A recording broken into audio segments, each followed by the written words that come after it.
সবাইকে আমাদের আজকের এই ক্লাসটাতে। তো স্টুডেন্ট, আজকের এই ক্লাসে আমরা কি নিয়ে পড়বো? গতকাল সেটা অনেকক্ষণ র‍্যাপ করছি, সেই র‍্যাপ করা কবিতাটা পড়বো সোনার কবিতা। ওকে, সো স্টুডেন্টস, আমাদের আজকের এই ক্লাসটা আমরা সোনার কবিতাটা মজা করতে করতে র‍্যাপ করতে করতে পড়বো। বাট আজকের ক্লাসে আমি সোনার কবিতার জাস্ট দুইটা জিনিস তোমাদেরকে একটু ব্যাখ্যা করে পড়াবো। এই যে দুইটা জিনিস, এইটা যারা বুঝতে পারবে তাদের জন্য আজকের ক্লাস পুরো পানি পানি। তোমরা বলো না যে পানি পানি হয়ে গেছে, পানির মতো সহজ হয়ে গেছে, এক্স্যাক্টলি পানি পানি হয়ে যাবে। এখন ব্যাপারটা হচ্ছে এখানে আরো একটা ইনফরমেশন আছে আজকের ক্লাসে।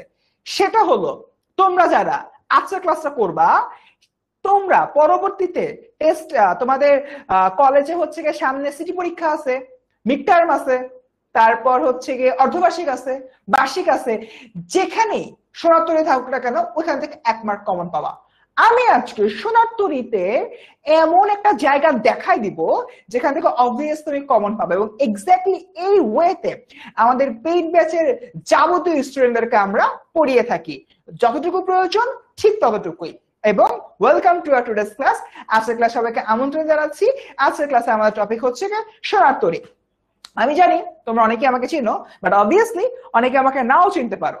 সো যারা যারা আমাকে চিনেন না তাদের উদ্দেশ্যে বলছি, আমি হচ্ছে তোমাদের ফারসিম ভাইয়া, বাংলা বিশারদ বলতে পারো। বাংলা নিয়ে পড়াশোনা করি বা পড়াশোনা করাচ্ছি, এবং পড়াশোনা করাতে করাতে পড়ানোর অভিজ্ঞতা প্রায় 6 বছর হয়ে গেছে, অর্ধযুগ ধরে বাংলা পড়িয়ে যাচ্ছি। আর এর পাশাপাশি আমি একজন গর্বিত ঢাবিয়ান। ঢাকা বিশ্ববিদ্যালয় থেকে আমি অনার্স কমপ্লিট করেছি, মাস্টার্স কমপ্লিট করেছি, এন্ড এর পাশাপাশি মাস্টার্স রেজাল্টের জন্য অপেক্ষা করছি। মাস্টার্স এখন পুরোপুরি শেষ আর কি, পরীক্ষা রেখে দেওয়া শেষ, রেজাল্টটা পেলেই একদম ছাত্রত্ব থেকে মুক্তি। আচ্ছা, ডান।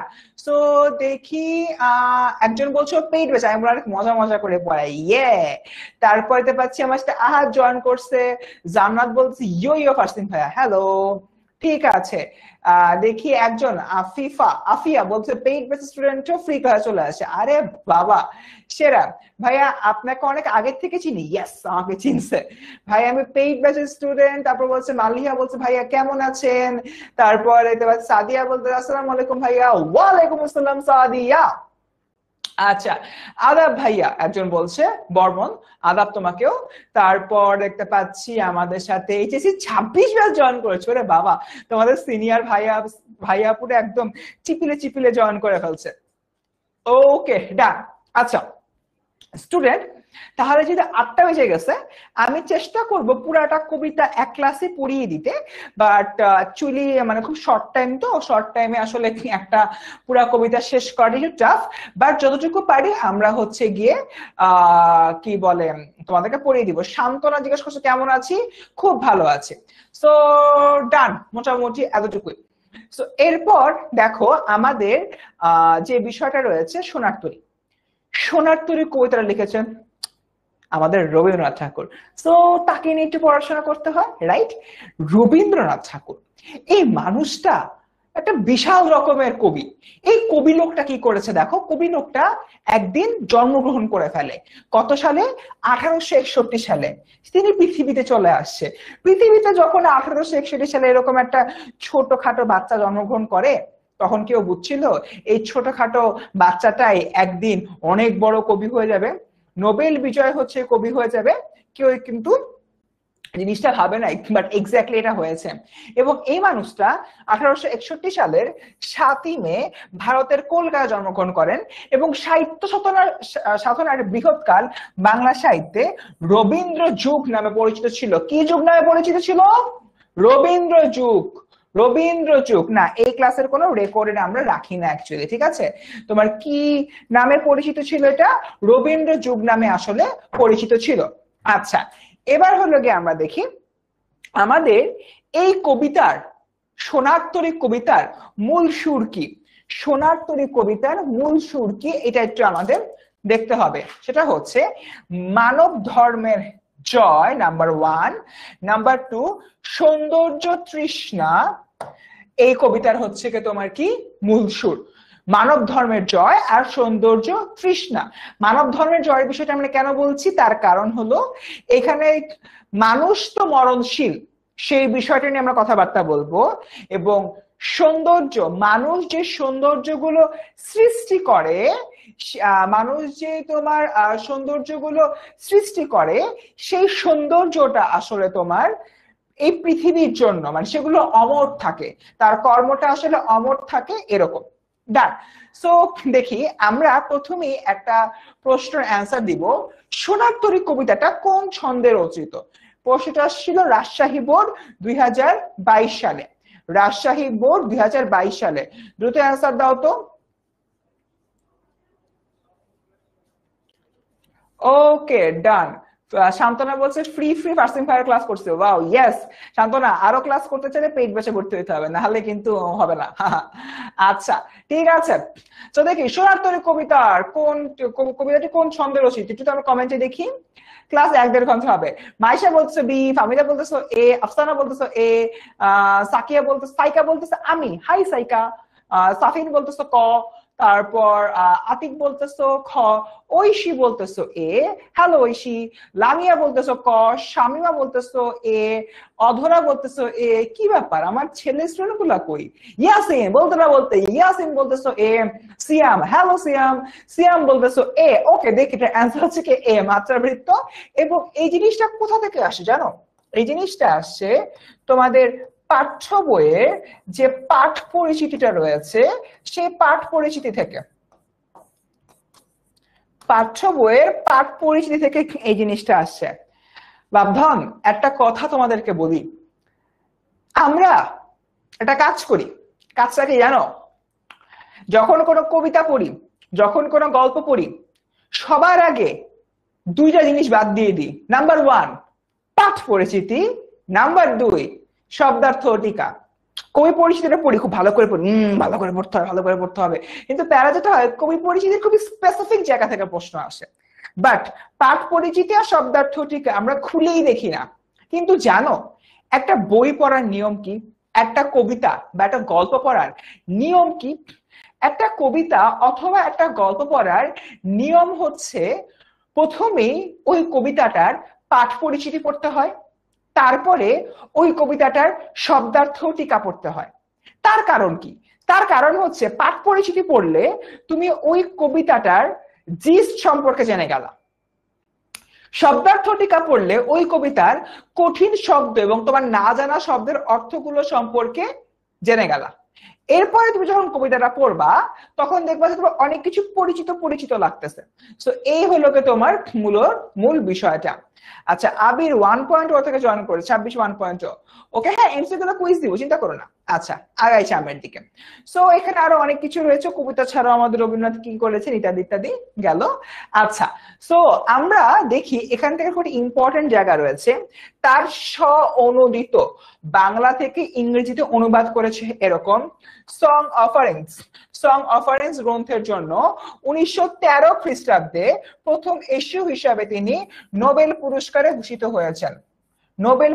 ভূষিত হয়েছেন। আচ্ছা, তোমরা কি কেউ কখনো এরকম একটা কথা শুনছো যে রবীন্দ্রনাথ কাজী নজরুলের নোবেলকে চুরি করেছে? এটা কথা শুনছো কেউ? ওরে বাবা, ইউসার শখের দেখি কমতি নেই, র‍্যাপ শুনতে চায়। আচ্ছা, শোনাবো না। আচ্ছা, আমাকে একটু বলো যে তোমরা কখনো শুনছো এই জানোস রবীন্দ্র যে নজরুলের নোবেলটা চুরি করছে, জানো কোনো কথা শুনছো? এরকম কখনো শুনছো তোমরা? এই ধরনের কিন্তু অনেক কথা সমাজে প্রচলিত রয়েছে। রবীন্দ্রনাথ বলে ইয়া করছে, কি বলে, নজরুলের নোবেল চুরি করছে। হ্যাঁ, ইরিন বলে শুনে নেই। আচ্ছা, একজন বলছে হাই ভাইয়া, হাই মিম। রাহি বলতেছে জি, রাহি শুনছে। কেউ শুনে নাই, কেউ শুনছে, এরকম। আচ্ছা, শুনছে কারা কারা দেখি। আচ্ছা, এই যে ঈশা শুনছে, তারপর একজন নাম সে হলো কে শুনছে। আচ্ছা, তারপর আফিয়া হুমায়রা দেখি শুনছে।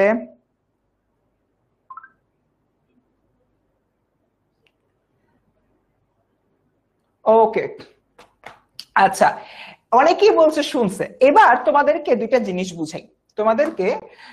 জিনিস বুঝাই। প্রথমত, নজরুল সাহেব জন্মগ্রহণ করেছেন 1899 সালে। রবীন্দ্র সাহেব জন্মগ্রহণ করেছেন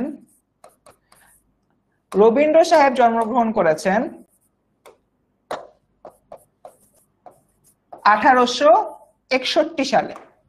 এরপরে আমরা কি দেখি, রবীন্দ্র সাহেব নোবেল পেয়েছেন 1913 সালে।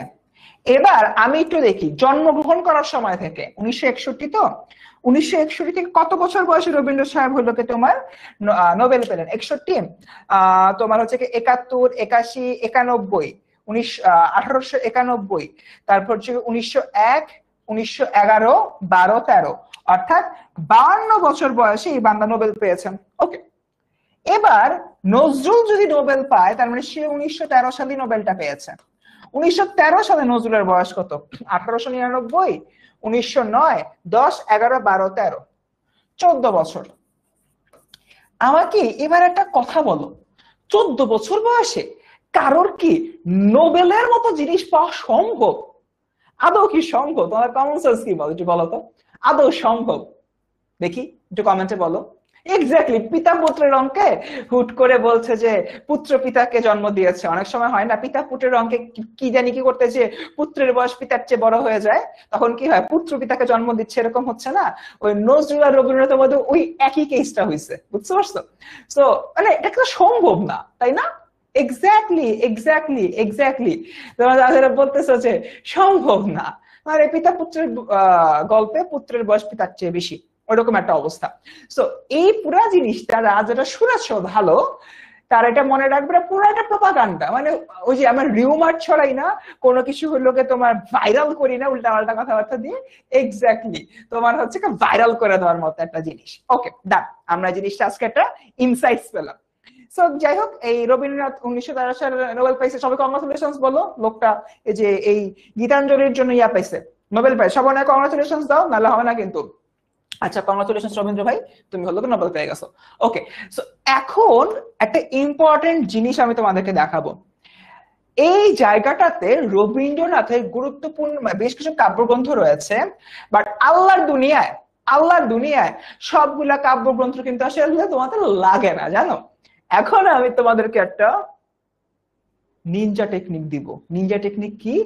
তোমাদেরকে আমি জাস্ট চারটা কাব্যগ্রন্থের নাম বলবো, এই চারটা মনে রাখলে তোমাদের একদম একদম সিটি, মিড, অর্ধবার্ষিক, বার্ষিক, pre test, test, HSC, admission, চাকরি পরীক্ষা, তোমার আজকে থেকে শুরু করে আগামী 10 বছর পর্যন্ত এই চারটা বইয়ের নাম মনে রাখলে রবীন্দ্রনাথের যাবতীয় কাব্যগ্রন্থ নিয়ে কিন্তু কাজ শেষ।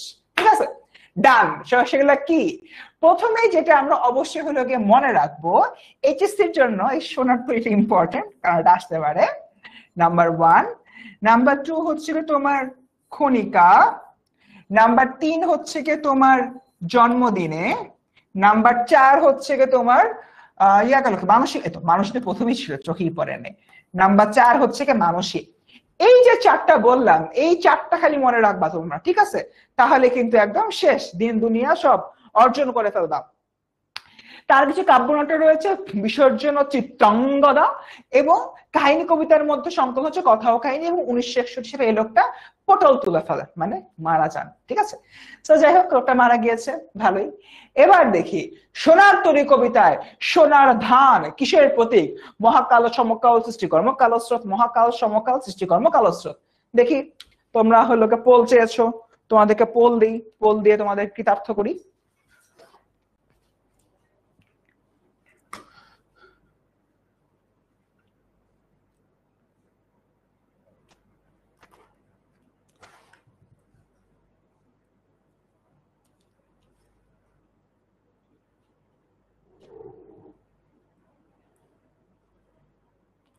আচ্ছা, অ্যান্সার দাও। ওরে বাবা, কোথায় সবাই আমার ব্রিলিয়ান্ট স্টুডেন্টের দল? আপনারা দ্রুত অ্যান্সার দেন।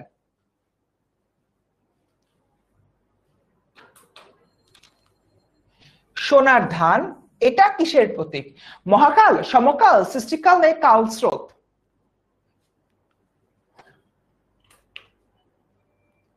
ও হ্যাপি ফাইট হচ্ছে, A versus C, C versus D, happy happy happy happy happy fight হচ্ছে।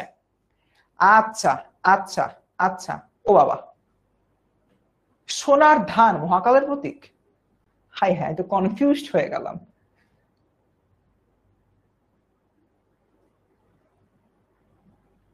আচ্ছা দেখি, দেখো আমি, আমার কাছে মনে হয় তোমরা একটু কোনো জায়গায় একটু কনফিউজ অবস্থায় রয়েছো। আমরা মূল কবিতাটা পড়লে জিনিসটা বুঝতে পারবো। সোনার ধান সৃষ্টিকর্মের প্রতীক। আমি একটু এই জায়গাটাকে তোমাদেরকে এখন নেক্সট 2টা মিনিট খুব মনোযোগ দিয়ে আমার এই ভিডিওটা দেখো, মানে ক্লাসটা করো 2টা মিনিট, কোনো দুষ্টুমি না।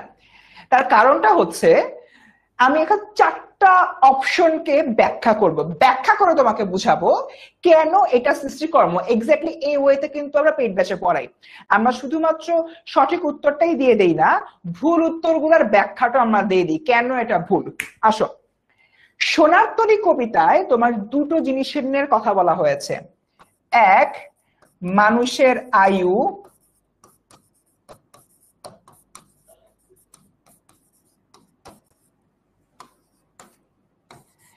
এক হচ্ছে মানুষের আয়ু, দুই হচ্ছে মানুষের কর্ম।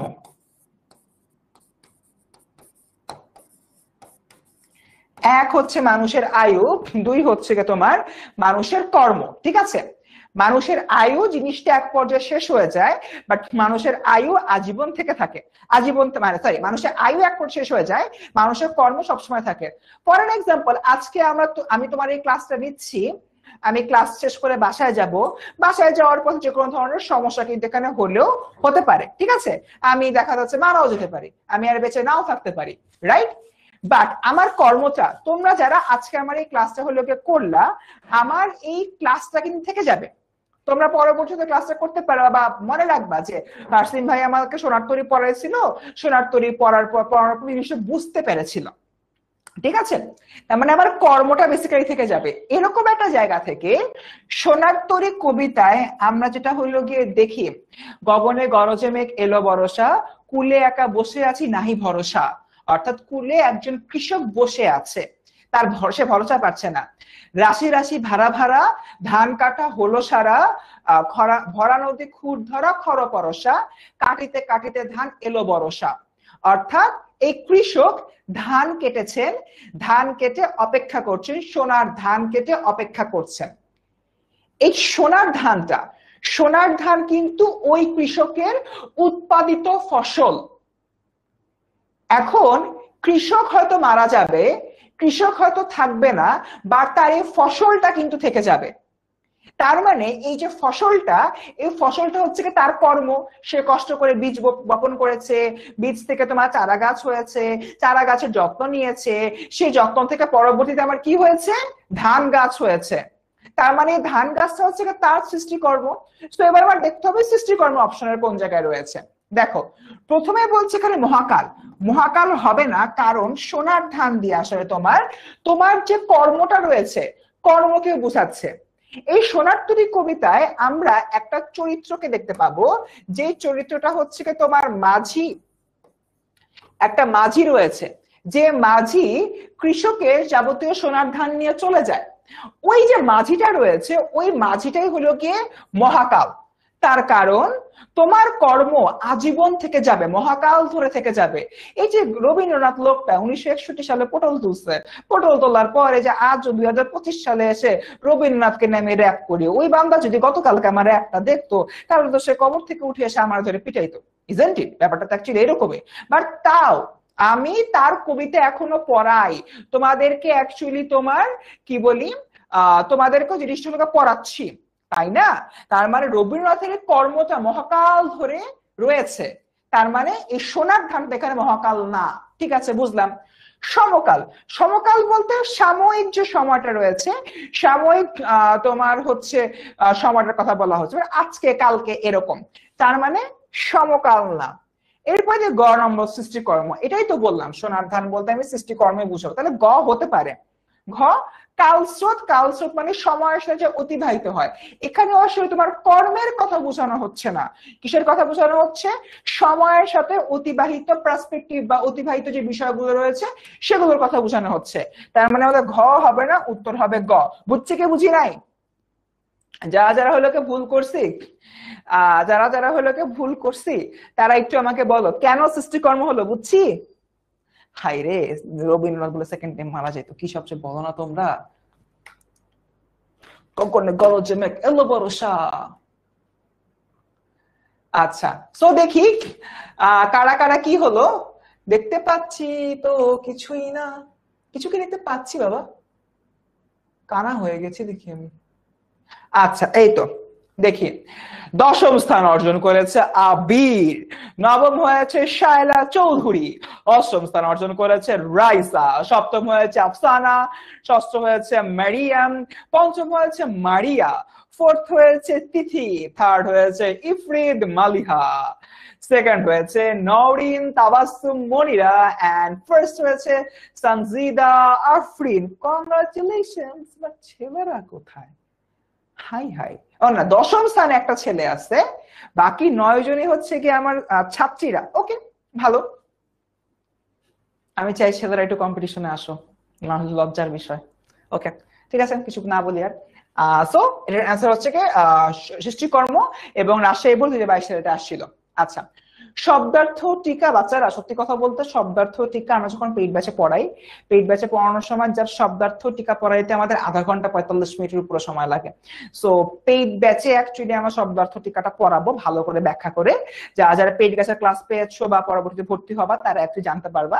শব্দার্থ টিকার পার্টটা আমি এখন স্কিপ করব, ঠিক আছে। আচ্ছা, তবে একটা বিষয় তোমাদের হলো আরেকটা এমসিকিউ আমি সলভ করে দিতে পারি, একটা এমসিকিউ সলভ করে দেন আমাদের পেইড ব্যাচের বিষয়টা কথাবার্তা বলবো। আরেকটা এমসিকিউ সলভ করি। সোনার তরী কবিতায় কবির আক্ষেপ নিচের কোন পক্রিয়াতে প্রকাশ পায়? আমারই সোনার ধান গিয়েছে ভরি, এখন আমার লহ করুণা করে, গগনে গরজে মেঘ ঘন বরষা, যাহা ছিল নিয়ে গেল সোনার তরী। অ্যান্সার বলো, অ্যান্সার বলো, অ্যান্সার বলো। হ্যাঁ, কবিতা যাচ্ছি, এই এমসিকিউটা বলার পরে আমি কবিতা যাব। আমরা কিন্তু কবিতার অনেকখানি পড়ায় ফেলছি জানো, অনেকখানি কবিতাটা পড়ায় ফেলছি ওই একটা কোশ্চেন সলভ করতেছি। এক্স্যাক্টলি এই জিনিসটা আমরা আমাদের পেইড ব্যাচে একটা স্পেশাল এন্টিটি হিসাবে রাখি। আমরা প্রথমে একটা এমসিকিউ দিই, এমসিকিউ দেওয়ার পরে এমসিকিউটাকে ব্যাখ্যা করতে করতে মূল গল্পটা বা মূল কবিতাটার যে তোমার ভাবটা রয়েছে, ভাবটা তোমাদেরকে বুঝায় দিই। ভাবটা বুঝায় দেওয়ার কারণে তোমাদের মাথার মধ্যে অলরেডি সেট হয়ে যায়, আচ্ছা ঠিক আছে এই কবিতার মধ্যে এই জিনিসটা আছে, এই গল্পটার মধ্যে এই জিনিসটা আছে। যখন এই জিনিসটা সেট হয়ে যায় তখন আমি যখন কবিতা বা গল্প তখন তোমার মনে হয় ও আরে এই জিনিসটা তো পরিচিত। একটু কমেন্টে বলো তো, এটা সাইন্টিফিক একটা ক্যালকুলেশন না আমার আবিষ্কার, বুঝতে পারছো? আচ্ছা ঠিক আছে, তোমাদেরকে পোল দিচ্ছি, তোমরা কেন ওখানে অ্যান্সার দিচ্ছ আমি ঠিক বুঝলাম না। তোমরা একটু বলো এই সিস্টেমটা কেমন, নাম্বার 1। নাম্বার 2 পোলে অ্যান্সার তো, তোমরা কমেন্টে কেন অ্যান্সার দিচ্ছ আমি ঠিক বুঝলাম না। আচ্ছা, কমেন্টে কেন অ্যান্সার দিল সবাই মিলে? I am sure D. ওরে বাবা, আগে বলো, আমি যে মেথডটা বললাম মানে ক্লাসের শুরুতে একটা দুইটা এমসিকিউর লিয়াজও ধরে গল্প বা কবিতাকে সামারাইজ করে ফেলি।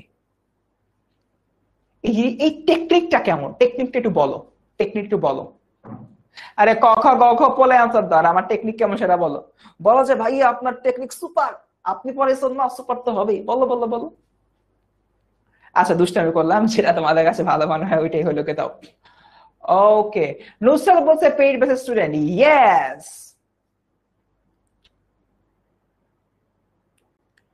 আচ্ছা, কে জানি 12তম হয়েছে, আরিশানুর 12তম হয়েছে। আচ্ছা ওকে বাবারা, আমরা একটু এটাকে অ্যান্সারটা দেখি, তারপর হলো ব্যাখ্যাটা পড়বো। সো এটা অ্যান্সার হচ্ছে কি তোমার 4, যাহা ছিল তাহা নিয়ে গেল সোনার তরী। এবার দেখো প্রথমে কি বলতেছে, ক নাম্বার, আমারই সোনার ধানে গিয়াছে ভরি। আমার বলতে এখানে দূর কি যে অবস্থা, আমার বলতে এখানে তোমার কৃষককে বোঝানো হচ্ছে, সোনার ধান বলতে তার কর্মকে বোঝানো হচ্ছে, আর এখানে ভরি বলতে কৃষকের কর্ম, সোনার ধান দিয়ে বা কর্ম দিয়ে নৌকা ভরে গেছে, মানে মহাকাল ভরে গেছে। এরপরে এখনো লহ আমায় করুণা ভরে, মানে কবিতার একটা পর্যায়ে দেখবো প্রচুর ঝড় বৃষ্টি হচ্ছে, একটা মাঝি আসছে, মাঝির কাছে কৃষক মিনতি করতেছে, প্লিজ আমাকে তোমার নৌকায় নাও, নাহলে আমি ঝড় বৃষ্টিতে মারা পড়ে যাব, প্লিজ আমাকে নাও, আমার কর্মকে নিয়ে এসছো, এবার আমাকেও নাও। সো এরকম একটা অবস্থা। ওই একটা জায়গা থেকে এই লাইনটা এসেছে যে এখন আমারে লহ করুণা করে। এখন কবিতার আক্ষেপ আমার কি বের করতে হবে? কবির আক্ষেপ। সো প্রথমটার মধ্যে আমি কবির আক্ষেপ পাই নাই, দ্বিতীয়টার মধ্যে রিকোয়েস্ট করতেছে প্লিজ আমাকে নৌকায় নাও, সো এটা রিকোয়েস্ট, এটাও তাহলে না। এরপরে গগনে গরজমে ঘন বর্ষা, আসমানে তোমার মেঘ চমকায় বর্ষা আসতেছে, এটা বলতেছে। সো এটার সাথে তো আক্ষেপের কিছু নেই, সো এটাও বাদ। তার মানে রইল বাকি গ, অ্যান্সার তাহলে তোমার গই দিব, তাই না? বাড়ির ব্যাখ্যাটা শুনি। ব্যাখ্যাটা হচ্ছে যাহা ছিল তাহা নিয়ে গেল সোনার তরী। সোনার তরী বলতে আমি এখানে কি বুঝাচ্ছি? সোনার তরী বলতে যে মহাকালের যে প্রতীকটা রয়েছে, মাঝি বা সোনার তরী দুইটাই বেসিক্যালি মহাকালের প্রতীক হিসেবে এখানে আখ্যায়িত হয়েছে। মহাকালটা যাহা ছিল, যাহা বলতে কি বোঝানো হচ্ছে? কবির যে কর্ম রয়েছে সে কর্ম। অর্থাৎ কবি বলছে হাল্লা রে আমার সব ধান লইয়া গেল, আমার সব কর্ম নিয়ে গেল মহাকাল, মহাকালেই তো সব রইলো, আমারও তো নিল না। এর মাধ্যমে কবির ভেতরে যে আক্ষেপের ভাবটা রয়েছে, সে আক্ষেপের ভাবটা এখানে আসলে প্রকাশিত হচ্ছে। কবি বলতেছে আমার সব কর্ম নিয়ে গেছে ভাই, আমার নেয় না, এই যে দুঃখ আমি কই রাখি। এক্স্যাক্টলি এইটা। সো কবির আক্ষেপটা এখানে প্রকাশিত হয়েছে। ডান। আচ্ছা এখানে দেখি আমার ছবি দেখা, যেটা আমি না, এই চেহারার সাথে আমার চেহারা মিলতেছে না, ইয়েস এটা আমি। সো এখানে আমার একটা কথা আছে তোমাদেরকে যে বলি, আমি জানি না তোমরা হচ্ছে কারা কারা আমাদের ফ্রি স্টুডেন্ট, একটু কাইন্ডলি এটা পোল করি, ফ্রি স্টুডেন্ট হলে ইয়েস দাও।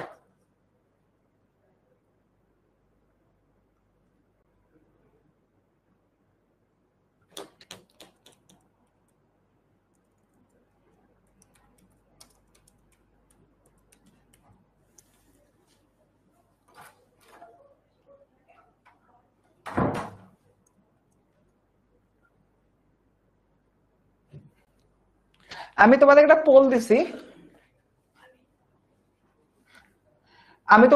পোল দিছি, দেখো এই পোল একটু কাইন্ডলি জানায় দাও তোমরা কারা কারা ফ্রি স্টুডেন্ট। পোলে পোলে ভোট দাও, এখানে লিখে লাভ নাই, লিখে লাভ নাই বাবা, লিখলে তো বুঝবো না। ওকে, তো তোমাদের জন্য একটা কথা বলি, তোমরা না এটা হলো বোকামি করো অনেকে। কি হচ্ছে কি বোকামিটা করো তোমরা? সুন্দর মতো কোর্সটা কি করো, 3000 টাকা কোর্সটা কিনে ফেলা। একদম, আমি বারবার বলি বাপরে এই 3000 টাকা কোর্স কেনার দরকার নাই, কেন এত টাকা তোমরা খরচ করবা? কলেজে দেখা যায় যে একটা স্যারের কাছে বাংলা পড়ো 10 মাস 12 মাস ধরে, প্রত্যেক মাসে তোমার 1000 টাকা, 10 মাস পরে 12,000 টাকা যায়, ওটা ডিফারেন্ট কেস। বাট তুমি যদি একটা সুন্দর কোড ইউজ করো, পার্সিম এইচএসসি 27, তাহলে 3000 টাকার কোর্সটা 2000 টাকায় পেয়ে যাবা, 8 মাসের মধ্যে সিলেবাস কমপ্লিট। তারপরেও তোমার যদি কলেজের স্যারের কাছে 12,000 টাকা দিয়ে পড়তে ইচ্ছা হয় পড়তে পারো, আমার আপত্তি নেই। বাট একটা বিষয় এখানে দেখো, কিভাবে আমরা কোর্সটা পারচেস করব। আমরা গুগল ক্রোমে এসে 10ms লিখে সার্চ করব। 10ms লিখে সার্চ করে আমরা হলো একটু নিচে যাব, এই যে 10 মিনিট স্কুল ইংলিশ কি বলে আমাদের যে ওয়েবসাইটে আমরা চলে আসলাম। ওয়েবসাইটে আসার পরে আমরা ক্লাস 6 to 12 প্রেস করব। প্রেস করার পরে তুমি এইচএসসি তে পড়ো না, এইচএসসি তে প্রেস করো, তারপর একটু নিচে যাও, যাবতীয় জিনিসপত্র চলে আসতেছে, ঠিক আছে?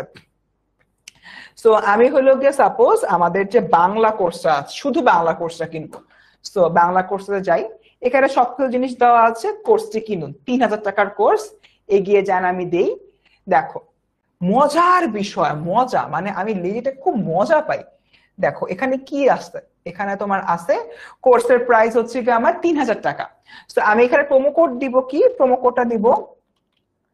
ফারসিম এইচএসসি 27, আমার নামের প্রোমো কোড আছে। তারপর দেখো সাবমিট, বুম, 2000 টাকার কোর্স, 3000 টাকার কোর্স আমরা 2000 এ নিয়ে আসতেছি। সো জাস্ট এই যে প্রোমো কোডটা, এই প্রোমো কোডটা হলে মাথায় রাখবো, ফারসিম এইচএসসি 27, জীবন যৌবন একদম সহজ হয়ে যাবে। ওকে, সো ডান। আর হচ্ছে কি আমরা কথাবার্তা না বলি, আর আরো একটা আছে আমাদের হলো কি, পুরা যদি বিআই এর বান্ডেলটা কিনো, বাংলা ইংলিশ আইসিটি পুরাটা যদি কেনো, কোর্সের দাম 5500 টাকা, বাট বিআই এইচএসসি 27 দিলে কোর্সের দাম হয়ে যাবে 4500 টাকা, ঠিক আছে? আর আমরা এই রেটের কথাবার্তা না বলি, আমাদের পড়তে হবে কবিতা।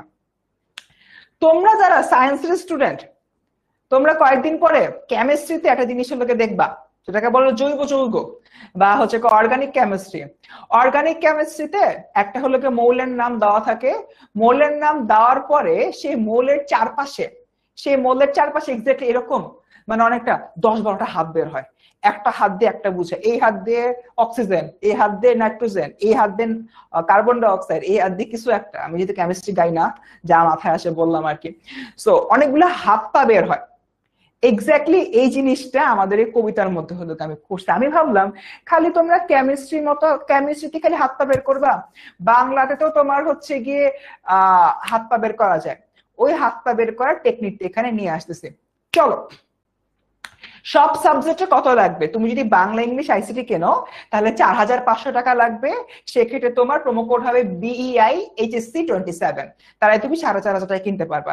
তাও যদি ডাউট থাকে আমাকে নক দিও মেসেঞ্জারে, আমি তোমাকে ক্লিয়ার করে দিব। এখন আসলে আমরা ক্লাসে আসি। প্রথমে, গগনে গরজে মেঘ ঘন বরষা, কুলে একা বসে আছি নাহি ভরসা। দেখো, গগনে গরজে মেঘ, এখানে তোমার যে গগন শব্দটা রয়েছে এর মানে কি? এর মানে হচ্ছে কি আকাশ। তার মানে বাবারা আমরা কি দেখতে পাই? আমরা দেখতে পাই আকাশে মেঘ গজরাচ্ছে, গরজে মানে হলো গর্জন করছে। ঘন বর্ষা, ঘন বর্ষা মানে বর্ষার প্রকৃতির চিত্রকল্প বোঝাচ্ছে। বর্ষাকালে কি হয়? আকাশে মেঘ চমকায়, গর্জন করে, ওই যে বিষয়টা, এটা এখানে বেসিক্যালি বলা হচ্ছে। এরপর দেখি, কুলে একা বসে আছে নাহি ভরসা। কুলে, কুলে বলতে কি বুঝায়? কুলে বলতে তোমার হলো কুলে একা বসে আছে নাহি ভরসা, এখানে কুলে বলতে আসলে তোমার বুঝাচ্ছে নদীর তীর। কুলে বলতে বোঝানো হচ্ছে নদীর তীর, এবং কুলে একা কে বসে আছে এটা বলতে বোঝানো হচ্ছে কৃষক রূপী কবি বসে আছে। আচ্ছা, তোমাদেরকে আমি একটু পরে দুটো শব্দ বারবার বলা শুরু করব। একটা হচ্ছে গিয়ে আমার আক্ষরিক অর্থ, আর আরেকটা হচ্ছে গিয়ে আমার ভাবার্থ। বাবারা, তোমরা কি আমাকে একটু বলতে পারবা যে আক্ষরিক অর্থ বলতে কি বুঝি আর ভাবার্থ বলতে আমরা কি বুঝি? আক্ষরিক অর্থ বলতে কি বুঝি আর ভাবার্থ বলতে আমরা কি বুঝি?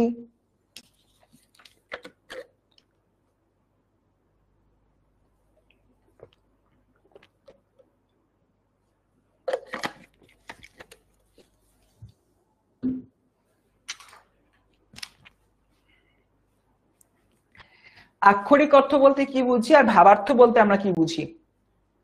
একটু আমরা সবাই কি বলতে পারি আক্ষরিক অর্থ বলতে কি বুঝি আর ভাবার্থ বলতে কি বুঝি? আচ্ছা, টিচার রক স্টুডেন্ট শর্ট কি করছি আমি? Call me king. Hi king, কি অবস্থা তোমার? আচ্ছা বলো, আক্ষরিক অর্থ বলতে কি বুঝি, ভাবার্থ বলতে কি বুঝি? আচ্ছা বুঝি না, ওকে তোমাকে বলি। যদি হচ্ছে কি হলো বলি, আক্ষরিক অর্থ মানে একটা শব্দের শব্দের অক্ষর দিয়ে যে অর্থটা বোঝানো হয়, আর ভাবার্থ হলো ওটা হলো মানে ভেতরকার মিনিং। আচ্ছা, আমরা অনেক সময় হচ্ছে গিয়ে বলি না, কি বলে, বংশে দুষ্টামি করে সোজা জিনিসটাকে তুমি হলো গিয়ে ব্যাকা জিনিস বানাইছো, ডাবল মিনিং করতেছো, বলি না? এক্স্যাক্টলি ওইটাই।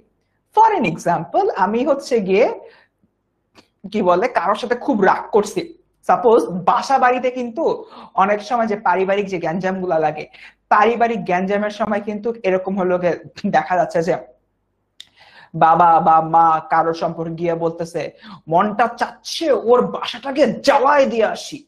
মানে অনেক সময় পারিবারিক কোনো তোমার হলো গিয়ে গ্যাঞ্জাম চলছে বা ঝগড়া চলতেছে, তখন বলে না এক্ষুনি গিয়ে বাসাটা জ্বালায় দিয়ে আসবো, এক্ষুনি গিয়ে মাইরে লাল করে দিয়ে আসবো। অনেক সময় কিন্তু আমরা এই টাইপের কথা বলি বাসা বাড়িতে যখন ঝগড়াঝাটি লাগে। বলি কি বলি না? বলি কি বলি না? বলি আমরা। মিম বলতেছে হাই, হ্যালো মিম। আমরা কি এরকম বলি যে গিয়ে অমুকের বাসা জ্বালাই দিয়ে আসবো, মেরে লাল করে দিয়ে, মেরে তক্তা বানাই দিয়ে আসবো, লাল কম বলি, মেরে তক্তা বানাই দিয়ে আসবো, আমরা কি বলি?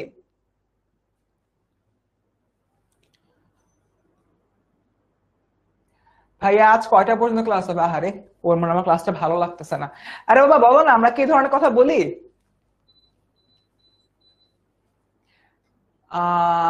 আচ্ছা হ্যাঁ, আচ্ছা বলি, হ্যাঁ।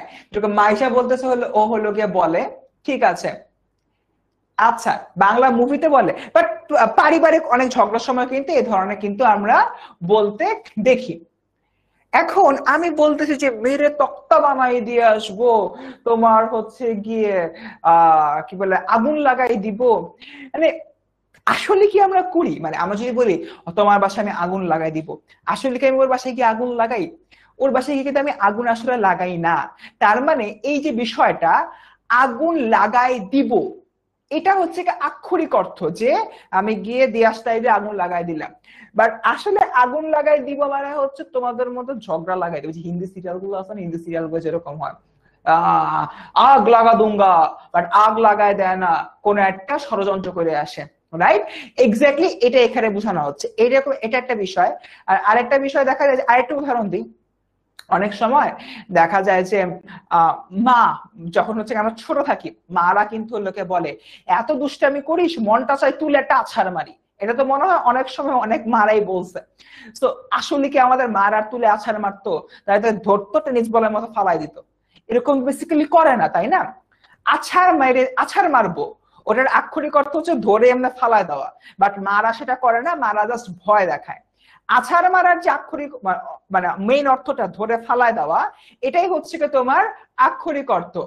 আবার আরেকটা বিষয় হচ্ছে জাস্ট ভয় দেখানো, তুলে আছাড় মারবো, ওইটাই হচ্ছে কি তোমার ভাবার্থ। অর্থাৎ একটা শব্দের মেইন যে মিনিংটা, ওই মিনিংটা বাদে অন্য কিছু মিন করলে সেটাই হচ্ছে কি ভাবার্থ। আর মেইন মিনিংটা হচ্ছে কি আক্ষরিক অর্থ। এক্স্যাক্টলি এইটাই এখানে আমরা কি বলতেছি, কুলে একা বসে আছে নাহি ভরসা। অর্থাৎ কুলে কে বসে আছে? কুলে কে বসে আছেন? কুলে তোমার কবি বসে আছেন, বাট তিনি এখানে মাঝি রূপে বসে আছেন। তার মানে এটার আক্ষরিক অর্থ হচ্ছে কি তোমার, সরি, কৃষক রূপে বসে আছেন। আক্ষরিক অর্থ হচ্ছে কৃষক, ভাবার্থ হচ্ছে গিয়ে কবি। কুলে একা বসে আছে নাহি ভরসা, দেখো ভাবার্থে ধান নিয়ে অপেক্ষমান কৃষকের আশঙ্কা, অর্থাৎ কৃষক একটা ধান নিয়ে বসে আছেন, সেই বিষয়টা এখানে মূলত বলা হচ্ছে। গেল। এরপর দেখি রাশি রাশি ভাড়া ভাড়া ধান কাটা হলো সারা। রাশি রাশি, রাশি রাশি বলতে প্রচুর বোঝানো হচ্ছে ভাড়া ভাড়া। ভাড়া হচ্ছে কি তোমার ধান রাখার পাত্র। এখানে অনেকগুলো ধান রাখার পাত্রকে ইন্ডিকেট করা হচ্ছে। কি? রাশি রাশি ভাড়া ভাড়া ধান কাটা হলো সারা, ভরা নদী খুর ধারা খর পরশা, কাটিতে কাটিতে ধান এলো বরসা। সো ধান কাটা হলো সারা, ধান কাটা মানে ধান কাটা শেষ হয়েছে, এই জিনিসটা হলো কি আক্ষরিক অর্থ। তোমাকে এসে বললাম কার নাম নেই, কার নাম নেই, কার নাম নেই, কার নাম নেই। আচ্ছা, আমাকে কেন জানি ঐশী ইয়ো ইয়ো বলতেছে। আচ্ছা, অরূপ বড়ুয়া এ কথা বললো না ভাই, মারা যাবো। রবীন্দ্র সব দেখে ফেলে, লোকটা মরে গিয়ে আমাকে বাঁচিয়ে দিয়েছে। আচ্ছা, আমি কিছু বলিনি, ওকে, দুষ্টামি করলাম, আসো। তো আমি কি বলতেছি, ধান কাটা হলো সারা, আমি অরূপকে গিয়ে বললাম অরূপ আমার ধান কাটা শেষ হয়ে গেছে। অরূপ কি বুঝবে? আচ্ছা ফার্স্ট ভাই ধান কাটে আসছে, সিম্পল। বাট অরূপকে বললাম অরূপ ধান কাটা হলো সারা, অরূপ হচ্ছে হ্যাঁ ধান কেটে আসছেন, এখন বসেন রেস্ট করেন। আমি তখন অরূপকে বলবো যে অরূপ ধান কাটা হলো সারা। অরূপ আবার বলবে ধান কেটে আসছেন, ভালো কথা, আপনি একটু অপেক্ষা করেন, বসেন রেস্ট নেন। আমি আবারও বললাম অরূপ এই ধান তো সেই ধান না রে, এই ধান হচ্ছে আমার গল্প, কবিতা, উপন্যাস, আমার সব উপন্যাস, গল্প, কবিতা লেখা শেষ। এটাই হচ্ছে বেসিক্যালি ভাবার্থ। আমরা এখানে ধান কাটা বলতে বোঝানো হচ্ছে আমন ধান বা আউশ ধান, কোন একটা ধান কাটা হয়েছে, কৃষকের কাজ শেষ। বাট অ্যাপারেন্টলি এখানে তোমার ভাবার্থে, ভাবার্থে কবি হলোকে বুঝাচ্ছেন তার সৃষ্ট গল্প, কবিতা, উপন্যাস, এক কথায় কবি যতগুলো কর্ম রয়েছে সে কর্মের কথা এখানে মূলত ইন্ডিকেট করা হচ্ছে। কবির যাবতীয় যে কর্ম রয়েছে সে কর্মের কথা এখানে ইন্ডিকেট করা হচ্ছে। ওকে, এরপর দেখি ভরা নদী খুর ধারা। ভরা নদী মানে নদীর অনেক স্রোত, খুর ধারা, খুরের মতো ধারালো যে প্রবাহ বা স্রোত। এই জায়গা থেকে আমি একটু আমার লাইফের অনেক বড় একটা কষ্টের কথা তোমার সাথে শেয়ার করি। এটা হচ্ছে কি খুর ধারা নদী আমি আসলে দেখছি। কিভাবে দেখছি? তোমার যমুনা নদী, যমুনা নদীর স্রোত কিন্তু অনেক তীক্ষ্ণ, অনেক ধারালো। যমুনা নদীর স্রোতে আমার নিজের আপন নানার যে বাড়ি, মানে আমার যে নানা ভাই, আমার নানা ভাইয়ের যে বাড়ি, নিজস্ব যে জমি, সে যমুনার পেটে হলো চলে গেছে। যমুনার কারণে কিন্তু আমার নানা বাড়ি বেসিক্যালি সিরাজগঞ্জে, সিরাজগঞ্জে কিন্তু প্রায় সময় যমুনার কারণে ভাঙ্গন হয়। ঠিক আছে, যমুনা নদীর খুর ধারা স্রোতের কারণে ভাঙ্গন হয়। তো ভাঙ্গন হইতে হইতে আমার যে নানা বাড়ি ওই যমুনার পেটের মধ্যে চলে গেছে। তো এখন আর সিরাজগঞ্জ ভাবে যাওয়া হয় না, বাট আগে যখন হলো কি ভেঙে চলে যাবার পরও যখন যাওয়া হইতো, তখন হচ্ছে আমার মানে ওই এরিয়াতে যারা পরিচিত রয়েছে তারা হলো বলে যে চর জাগে না, যমুনার চর, চর জাগলে বলে ওই চরের জায়গায় হচ্ছে তোমার নানা বাড়ি ছিল, এরকম একটা অবস্থা। আমি মানে নিজের নানা বাড়ি কখনো চোখেও দেখিনি, মানে পরবর্তীতে অ্যাকচুয়ালি শুনছি যে ওই চরটা ছিল বেসিক্যালি আমার নানা বাড়ি। কারণ যমুনা নদীর খুঁড় ধরার কারণে বা হচ্ছে কি তোমার তীক্ষ্ণ যে ধারালো স্রোত রয়েছে, ওই স্রোতের কারণে এই ধরনের অসংখ্য আমরা নদী ভাঙ্গন দেখি।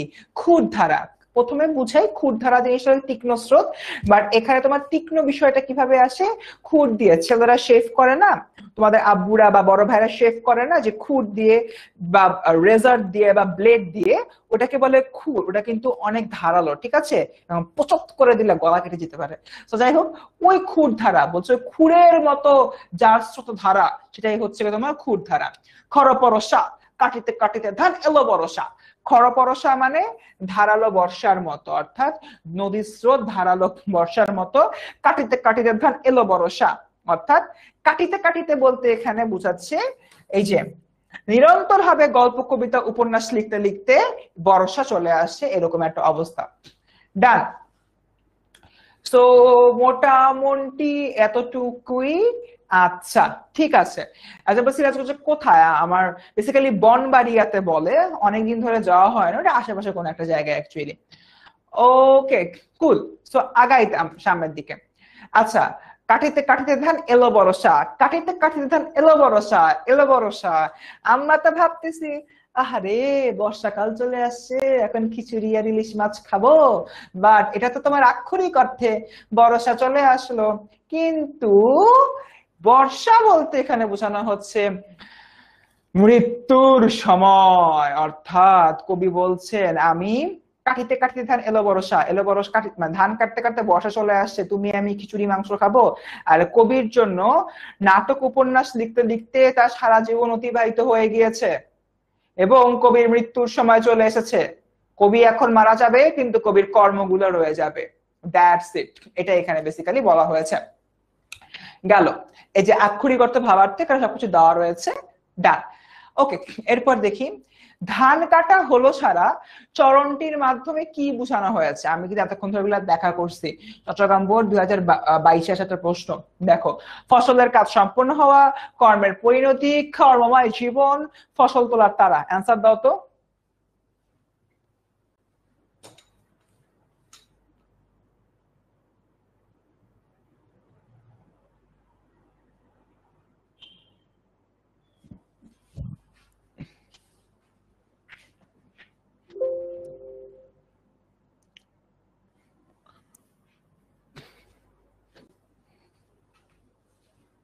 ও, আমি যে পড়লিন এটা আমি খেয়ালই করিনি, সরি।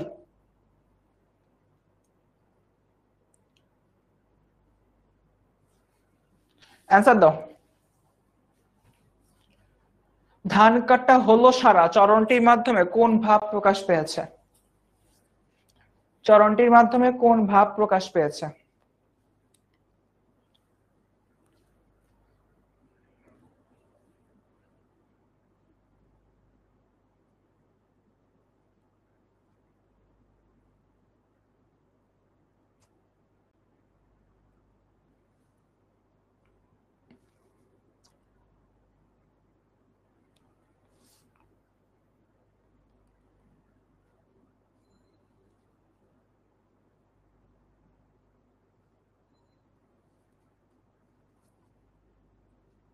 ওকে, আশিক থার্ড হয়েছে।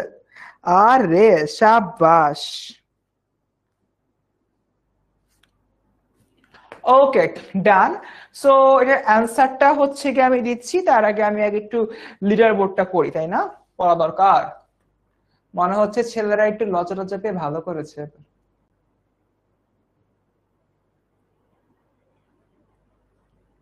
ওকে, কই আশিক তুমি বলে থার্ড হইছো, তুমি তো নাই। আমি খুশি হয়ে গেছিলাম যে ছেলেরা আমার ইয়া হয়েছে। 10th হয়েছে সনজিদা, 9th হয়েছে মারিয়া, 8th হয়েছে জান্নাত, 7th হয়েছে ইসরাত জাহান, 6th হয়েছে মরিয়ম, 5th হয়েছে ফাতেমা, 4th হয়েছে আফসানা, 3rd হয়েছে রাইসা, 2nd হয়েছে লামিয়া, 1st হয়েছে ফারজানা সুলতানা। কই ভাই আমার ছেলে স্টুডেন্টরা কই, আমার একটু বলো, আমাকে একটু বলো বাবারা, তোমরা কোথায়? আবার কে জানি হলো একটু আগে বললো খালি বলে ফিমেল স্টুডেন্টদের কমেন্ট পড়ছে। আরে বাবা তোমরা তো কমেন্টই করতেছো না, ইয়াতেও নাই, কি বলে আমার টপ লিস্টেও নেই। দুঃখের বিষয়, লজ্জার বিষয়। ছেলেরা তাড়াতাড়ি করো, ওদেরকে একটু হটাও এখান থেকে। দেখি, ধান কাটা হলো সারা, ধান কাটা হলো সারা, ও সরি,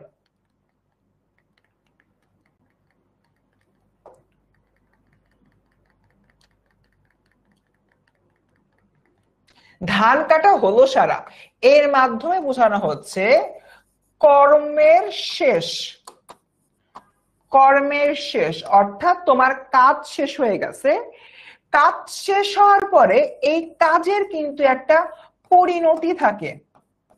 ফর এন এক্সাম্পল, আমি তোমাদের পড়াই, আমি তোমাদের হচ্ছে গিয়ে ক্লাস নেই, আমি মারা গেলাম, আমি মারা গেলাম, আমার কিন্তু কর্মের শেষ, আমি কিন্তু আর কখনো তোমাদের সাথে ক্লাস দিতে পারবো না। দেখো একটু ডিপলি চিন্তা করো, আমি আজকে এই মুহূর্তে তোমার সাথে ক্লাস দিচ্ছি, এবার আজকে আমি মারা গেলাম, আমি আগামীকালকে, পরশুদিন আর কোনোদিন ক্লাস দেবো না তোমার। আমার সব ক্লাসগুলো অন্য কারোর নামে অ্যাসাইন হয়ে যাবে, সে এসে ক্লাস নেবে। আমার অস্তিত্ব হয়তো আগামী 6-7 দিন তোমাদের ভিতরে থাকবে, এরপরে আমিও হারায় যাব, তোমাদের হয়তো মনেও আর থাকবে না। বাট আমার যে প্রিভিয়াস ক্লাসগুলো ছিল, যে ক্লাসগুলো যে তোমাদের ভালো লাগতো করতে, হয়তো আমার এই ক্লাসের দিকে সিদ্ধান্ত নিয়েছো যে এই কোর্সে ভর্তি হবা, ভর্তি হবার পরে হয়তো তুমি অনেক ভালো রেজাল্ট করলা, তখন হয়তো কোনো একদিন 7-8 বছর পর তোমার মনে হবে ইস ফারসিন ভাইয়ের ওই সোনার টোলে ক্লাসটা করছিলাম, এই কোর্সে ভর্তি হয়ে আমি ভালো করতে পারছিলাম, তখন কি আমার কথা মনে হবে। তার মানে এটা কি, এটা হচ্ছে কি আমার যে ক্লাসগুলো রয়েছে, আমার এই ক্লাসটার পরিণতি, আমার এই ক্লাসটার পরিণতি তোমার এই কোর্সে ভর্তি হওয়া, পরবর্তীতে ভালো রেজাল্ট করে আমাকে হয়তো পুনরায় আবার স্মরণ করা। ঠিক আছে, এটা এখানে বলতেছে মানুষ যখন মারা যায়, এই কবিতার মধ্যে আসলে এটাই বলতেছে, মানুষ যখন মারা যায় তার যে কর্মগুলা, তার কর্মগুলো ওখানে শেষ হয়ে যায়, বা তার কর্ম যদি ভালো হয় সেটার পরিণতি অনেক দিন পর্যন্ত অ্যাকচুয়ালি বিদ্যমান থাকে। ঠিক আছে, গেল। এরপর দেখি, একখানি ছোট ক্ষেত আমি একলা, চারিদিকে বাঁকা জল করিছে খেলা। একখানি ছোট ক্ষেত মানে এরকম একটা সিনারিও বোঝানো হচ্ছে। আমি তোমাদেরকে একটু দেখাই বিষয়টা, একটু তোমাদেরকে একেই দেখাই। আমার কিন্তু আঁকা উকি অনেক খারাপ, বুঝছো? তোমরা প্লিজ কেউ হাসাহাসি করো না, হাসাহাসি করলে আমি মনে খুব কষ্ট পাবো। বাট তাও হচ্ছে তোমাদের একটু একে দেখাই, ঠিক আছে? আমার আঁকার হাত খুবই জঘন্য, খুবই জঘন্য, বাট তাও তোমাদের একটু একে দেখাই। ফর এন এক্সাম্পল, কবি যে জায়গাটার কথা বেসিক্যালি বর্ণনা দিচ্ছেন, কবি যে জায়গাটার কথা হলো গিয়ে বর্ণনা দিচ্ছেন, সেই বর্ণনাটা এরকম হলো গিয়ে একটা জায়গা দেখা যাচ্ছে তোমার এই দিকে,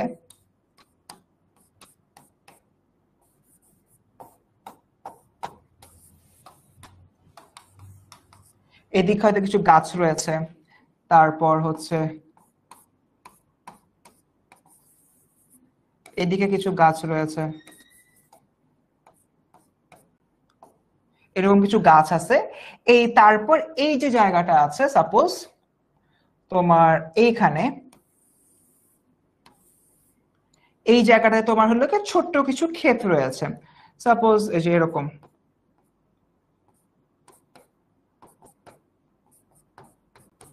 এই যে ছোট ছোট গাছগুলো দেখতে পাচ্ছ, সাপোজ হচ্ছে কি এটা তোমার ক্ষেত। এই যে জায়গাটা আছে এইটার চারপাশে, এটা যে তোমার চারপাশ রয়েছে, চারপাশ তোমার হলো কি পানি দিয়ে ঘেরা, এটার চারপাশে তোমার পানি দিয়ে ঘেরা। ঠিক আছে, পানি দিয়ে হলো কি ঘেরা, পানি দিয়ে ঘেরা রয়েছে। এখন দেখা যাচ্ছে এই নদীর কিনারে, এই নদীর কিনারে একজন হলো গিয়ে বসে রয়েছে, এই নদীর কিনারে একজন হলো গিয়ে বসে আছে, যে হলো তোমাদের ওই যে লোকটা রয়েছে, যে তোমার কৃষক বা হলো কবি, সে কবির কথা বোঝানো হচ্ছে। এই লোকটা হলো কি দেখতেছে আকাশে হচ্ছে কি তোমার ঘন মেঘ সৃষ্টি হচ্ছে, আকাশে তোমার ঘন মেঘ সৃষ্টি হচ্ছে, এবং ওই মেঘের কারণে চারদিক অনেক বেশি গ্লুমি একটা ভাব তোমার চলে আসছে। সো সবকিছু মিলায় দেখা যায় যে সে খুব চিন্তিত, এবং তার যে চারদিক রয়েছে, তার চারদিকে কিন্তু প্রচুর পানি, তার চারদিকে কিন্তু প্রচুর পানি, সে চারদিকে কিন্তু পানিই দেখতে পাচ্ছে, শুধু পানিই দেখতে পাচ্ছে, এবং সে মনে করতেছে যে কোনো মুহূর্তে তার একটা ভরাডুবি হতে পারে। সো এই নীল অংশ যদি হলো পানি হয়, মাঝখানে যে হলুদ পার্টটা আছে, ছোট্ট একটা জায়গা না, ছোট্ট, খুবই কিন্তু ছোট্ট একটা জায়গা। এই ছোট্ট একটা জায়গায় তোমার এই মানুষটা ধান ফলাইছে, কাজ করছে। এইখানে একটা জিনিস বুঝো, এই যে তোমার নদীর যে পানিটা, নদীর পানি বলতে আসলে সমগ্র যে জীবন রয়েছে, মানে সবকিছু মিলায় বোঝানো হচ্ছে এই পৃথিবীতে, এই পৃথিবীর যে বিষয়টা, এই পৃথিবীর বিষয়টাকে বোঝানো হচ্ছে তোমার নদীর পানি দ্বারা। তার মধ্যে ছোট ক্ষেত, সংক্ষিপ্ত একটা সময়ের জন্য তুমি এই পৃথিবীতে আসছো, এবং তুমি এই পৃথিবীতে এসে এই যে সোনার ধানগুলা হলো গিয়ে ফলিয়েছ। তার মানে এখানে যে নদীর পানিগুলা রয়েছে সমগ্র পৃথিবী, সেই পৃথিবীর ছোট্ট একটা জায়গায় এই হলুদ অংশটুকু ছোট একটা খেতে তুমি আসছো, এবং সেই জায়গাটাতে এসে তুমি কিছু কর্ম করেছো, কিছু সোনার ধান ফলিয়েছো। তার মানে তুমি আসলে একা। একটু তুমি চিন্তা করো, তুমি যখন জন্মগ্রহণ করো তুমি তো একাই আসো, তোমার সাথে কি অন্য কেউ, ভাই বন্ধু বান্ধব কেউ আসে? আসে না। তারপর আসো, বড় হও, স্কুলে যাও, ফ্রেন্ড হয়, সার্কেল হয়, আরো বড় হও, পড়াশোনা শেষ করো, বিয়ে করো, তারপর হচ্ছে পরিবার হলোকে সৃষ্টি করো, তারপর বুড়া হও, বুড়া হওয়ার পর তুমি মারা যাও। এবং মজার বিষয়, তুমি যখন মারা যাও, তোমাকে যখন হচ্ছে গিয়ে মানে কবরে রেখে আসতে যায় বা দাহ করতে যায়, তুমি কিন্তু একাই কবরে চাপা পড়ো, তুমি কিন্তু একাই দাহ হও, তোমার সাথে কিন্তু আর কেউ থাকে না। অর্থাৎ তুমি আসো একা, তুমি যাও একা। কবি এটাই বুঝাচ্ছেন। এই যে পরের যে তোমার লাইনটা, একখানি ছোট ক্ষেত আমি একলা, এটা দিয়ে আসলে কবি এটাই বুঝাচ্ছেন, আসলে আমি আমার কর্মগুলোকে নিয়ে একা আছি, আমি একা কর্মগুলো সাধন করেছি, এখন আমার মৃত্যুর সময় চলে আসতেছে, আমি হয়তো পৃথিবী ছেড়ে চলে যাব, কিন্তু আমার এই কর্মগুলা রয়ে যাবে। এই কর্ম যেগুলো এতদিন আমার সাথে ছিল, সে কর্মটা এখন আমাকে ছেড়ে চলে যাচ্ছে। এই যে ম্যাটারটা, এটা এখানে বেসিক্যালি বোঝানো হচ্ছে। দেখো, আমি একলা, এখানে তোমার আমি বলতে সাধারণত বোঝানো হচ্ছে কৃষক, আর ভাবার্থে বোঝানো হচ্ছে তোমার শিল্পদ্রষ্টা কবি, শিল্পদ্রষ্টা কবি। ওকে, ডান। আচ্ছা, চারিদিকে বাঁকা জল করিছে খেলা, আমি একলা। তো গেল, চারিদিকে বাঁকা জল করিছে খেলা, চারিদিকে বাঁকা জল, বাঁকা জল বলতে কাল স্রোত, অর্থাৎ যে স্রোত তোমাকে ধ্বংস করে দেয়, যে স্রোত তোমাকে শেষ করে দেয়, অর্থাৎ মৃত্যুর আগমনী বার্তা, যে বার্তা শুনলে তুমি বুঝতে পারো it's time to an end, আমার হয়তো সময় চলে আসছে, আমি হয়তো আর থাকতে পারছি না এই পৃথিবীতে, এরকম একটা অবস্থা। চারিদিকে বাঁকা জল করেছে খেলা, এরপরে দেখি পরপারে দেখি আঁকা। ডান। সো মোটামুটি এখানে দেখো, এরপরে দেখি আমাদের করিছে খেলা, ধান ক্ষেত্রে ছোট, চারিদিকে বাঁকাচল করিছে খেলা, ধান ক্ষেত্রে ছোট দ্বীপের আঙ্গিকে চিত্রিত, তার পাশে ঘূর্ণায়মান স্রোতের উদ্দামতা, নদীর বাঁকা জলস্রোতের বেষ্টিত ছোট ক্ষেত্রকুর আশু বিলীয়মান হওয়ার প্রতি ইঙ্গিত রয়েছে এখানে। এই যে এখানে বলা হচ্ছে, এই যে তোমার বাঁকা জলগুলো রয়েছে, বাঁকা জলগুলো দিয়ে ছোট ক্ষেত্রটা তোমার শেষ হয়ে যাবে। অর্থাৎ বাঁকা জল বলতে কি বুঝানো, বুঝিয়েছিলাম তোমার পৃথিবী বা মহাকাল। ছোট ক্ষেতটা বলতে কি বুঝিয়েছিলাম, ছোট্ট একটা জায়গায় তুমি আসছো, মানে তুমি, আর এই ছোট ক্ষেতের মধ্যে এই ক্ষেতের ফসলগুলো তোমার কর্ম। তার মানে মহাকাল তোমাকে আসলে খেয়ে ফেলতেছে, পৃথিবীর নিয়ম অনুযায়ী তুমি এখন বিলীন হয়ে যাচ্ছ, বা তোমার যে কর্মটা, এই কর্মটা ঠিকই বিদ্যমান থাকবে। ঠিক আছে, ক্লিয়ার আমরা বাবারা? এতটুকু বুঝতে পারছি? এই যে নদীর অপর পাশে ভাবার্থ মৃত্যুর পর, মৃত্যুর পরের কথা বলা হচ্ছে বা মৃত্যুর কথা বলা হচ্ছে। আমরা কি এতটুকু ক্লিয়ার সবাই? না রে বাবা, ক্লাসটা রেকর্ড থাকবে না, যা করার এখনই করতে হবে। আমরা কি এতটুকু ক্লিয়ার? একটু কাইন্ডলি জানাও তো সবাই। 9:30।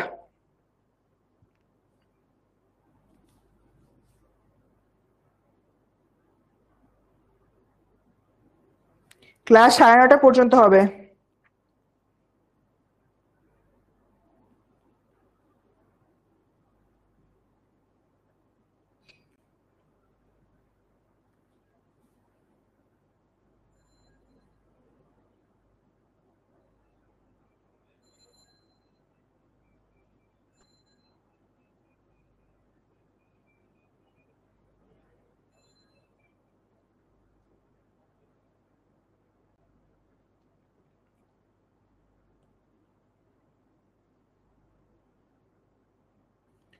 আচ্ছা,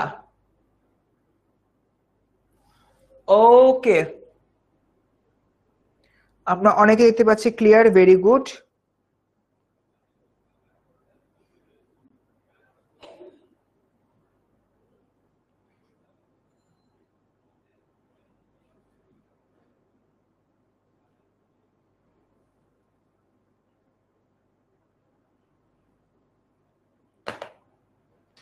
ওকে, ডান ডান ডান ডান ডান, সেরা।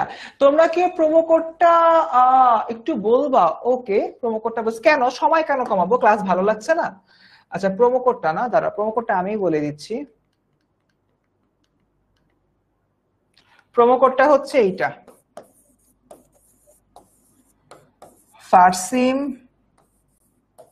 এইচএসসি 27। এটা হচ্ছে প্রোমো কোড, খুবই সিম্পল, আমার নাম লেখো, এরপর ব্যাচের নাম বসায় দাও, শেষ। মুমতাহিনা না মুহতাহনিমা, নামটা পড়তে পারি না। তোমার হচ্ছে ওর বলে খুব ঘুম লাগছে, ঠিক আছে। এই তো প্রোমো কোড ফারসিম এইচএসসি 27, ধুম ধারাক্কা ভর্তি হয়ে যাও, ধুম ধারাক্কা, একদম 100 ঠিক আছে, ডান। সো আগাই সামনের দিকে।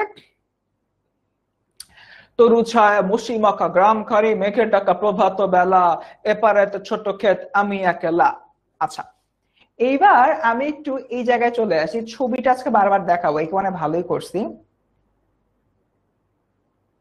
আচ্ছা, এই তোমার ছবিতে একটা জিনিস আছে, জিনিসটা হলো এই লোকটা এইখান থেকে তোমার একটা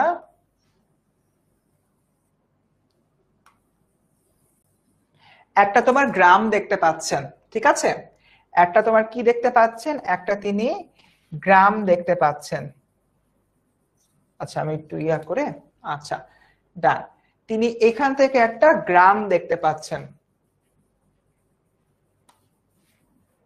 এখান থেকে তিনি একটা হলো গ্রাম দেখতে পাচ্ছেন।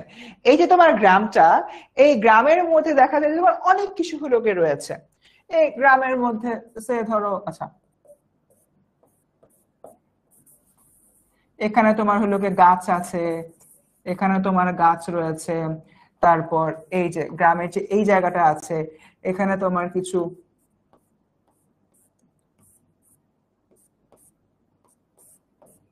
এখানে কিছু তোমার হলো বাড়ি রয়েছে।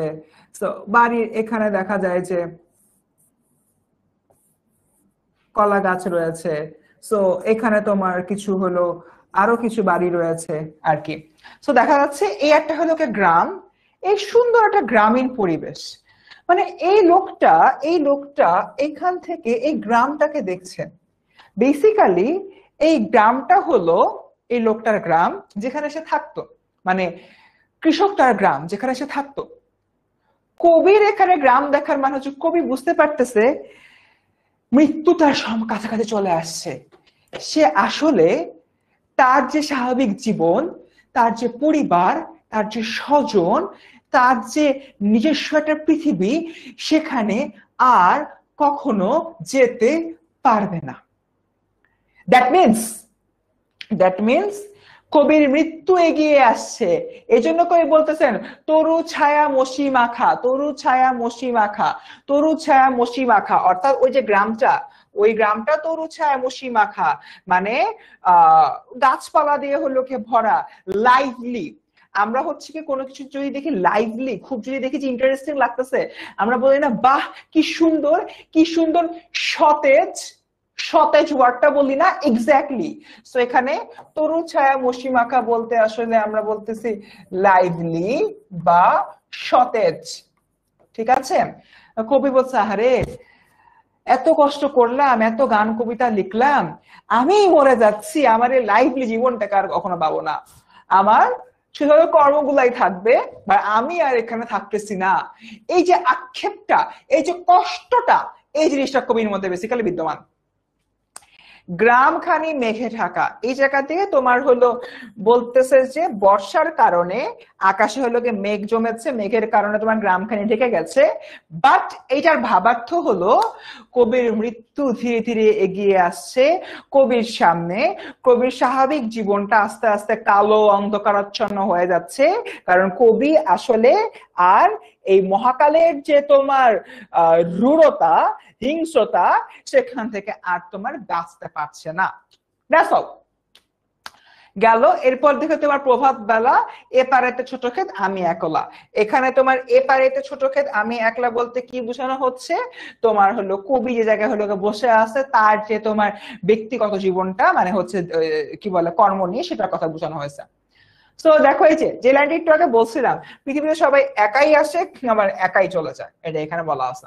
আচ্ছা, সোনার তরী কিসের প্রতীক? সোনার তরী কিসের প্রতীক? যৌবনের, জীবনের, কৃষকের নাকি কর্মের?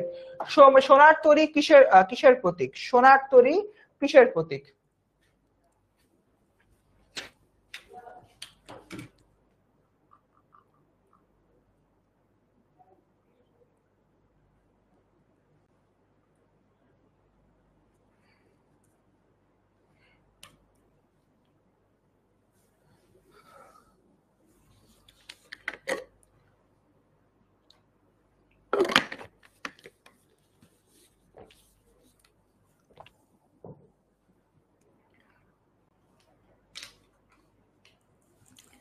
সোনার তরী কিসের প্রতীক?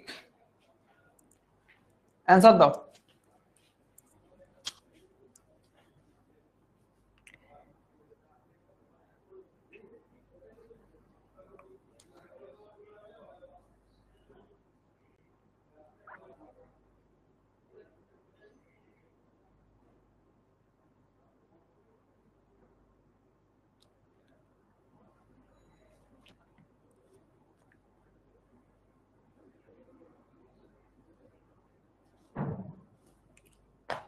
ওকে, ডান।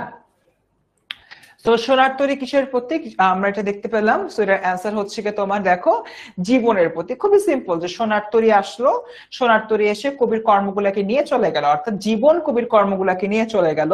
তাই সোনার তরী হচ্ছে কি তোমার কিসের প্রতীক? জীবনের প্রতীক। আচ্ছা বাবারা, একটা জিনিস দেখো, প্রথমত এটা যৌবনের প্রতীক না, কারণ এখানে যৌবন নিয়ে কথাই বলা হয়নি পুরো কবিতায়। এটা হইলো কে বাদ, কৃষকের না। এখানে তোমার কৃষক বলতে আসলে তোমার কবিকে বোঝানো হয়েছে, বাট এখানে কবির নাম তার কিছু আসে নাই। তো কৃষক বাদ। কর্ম, কর্ম বলতে আসলে তোমার সোনার ধানকে বোঝানো হয়। এই কবিতায় সোনার ধান হলো গিয়ে আমার কর্ম, সোনার ধান হচ্ছে কর্ম। সোনার তরী বলছে, তার মানে এটাও না। তার মানে সোনার তরী হচ্ছে কি বেসিক্যালি কি জীবন। সোনার তরী কি জীবন। আমরা বুঝতে পারছি কেন হচ্ছে কি সোনার তরীর জীবন হলো, কর্ম হলো না। আমরা দেখলাম যে অনেকে কর্ম লিখছো, তাই বেসিক্যালি এটা বলছি। ক্লিয়ার? আমরা নাসরি কবির নিয়ে নিলাম নাম। Umme Habiba rank 5, very good, congrats. আচ্ছা ওকে, আলদিরা রিপোর্ট না পড়ি, অনেক কিছুই বাকি রয়েছে পড়ানো।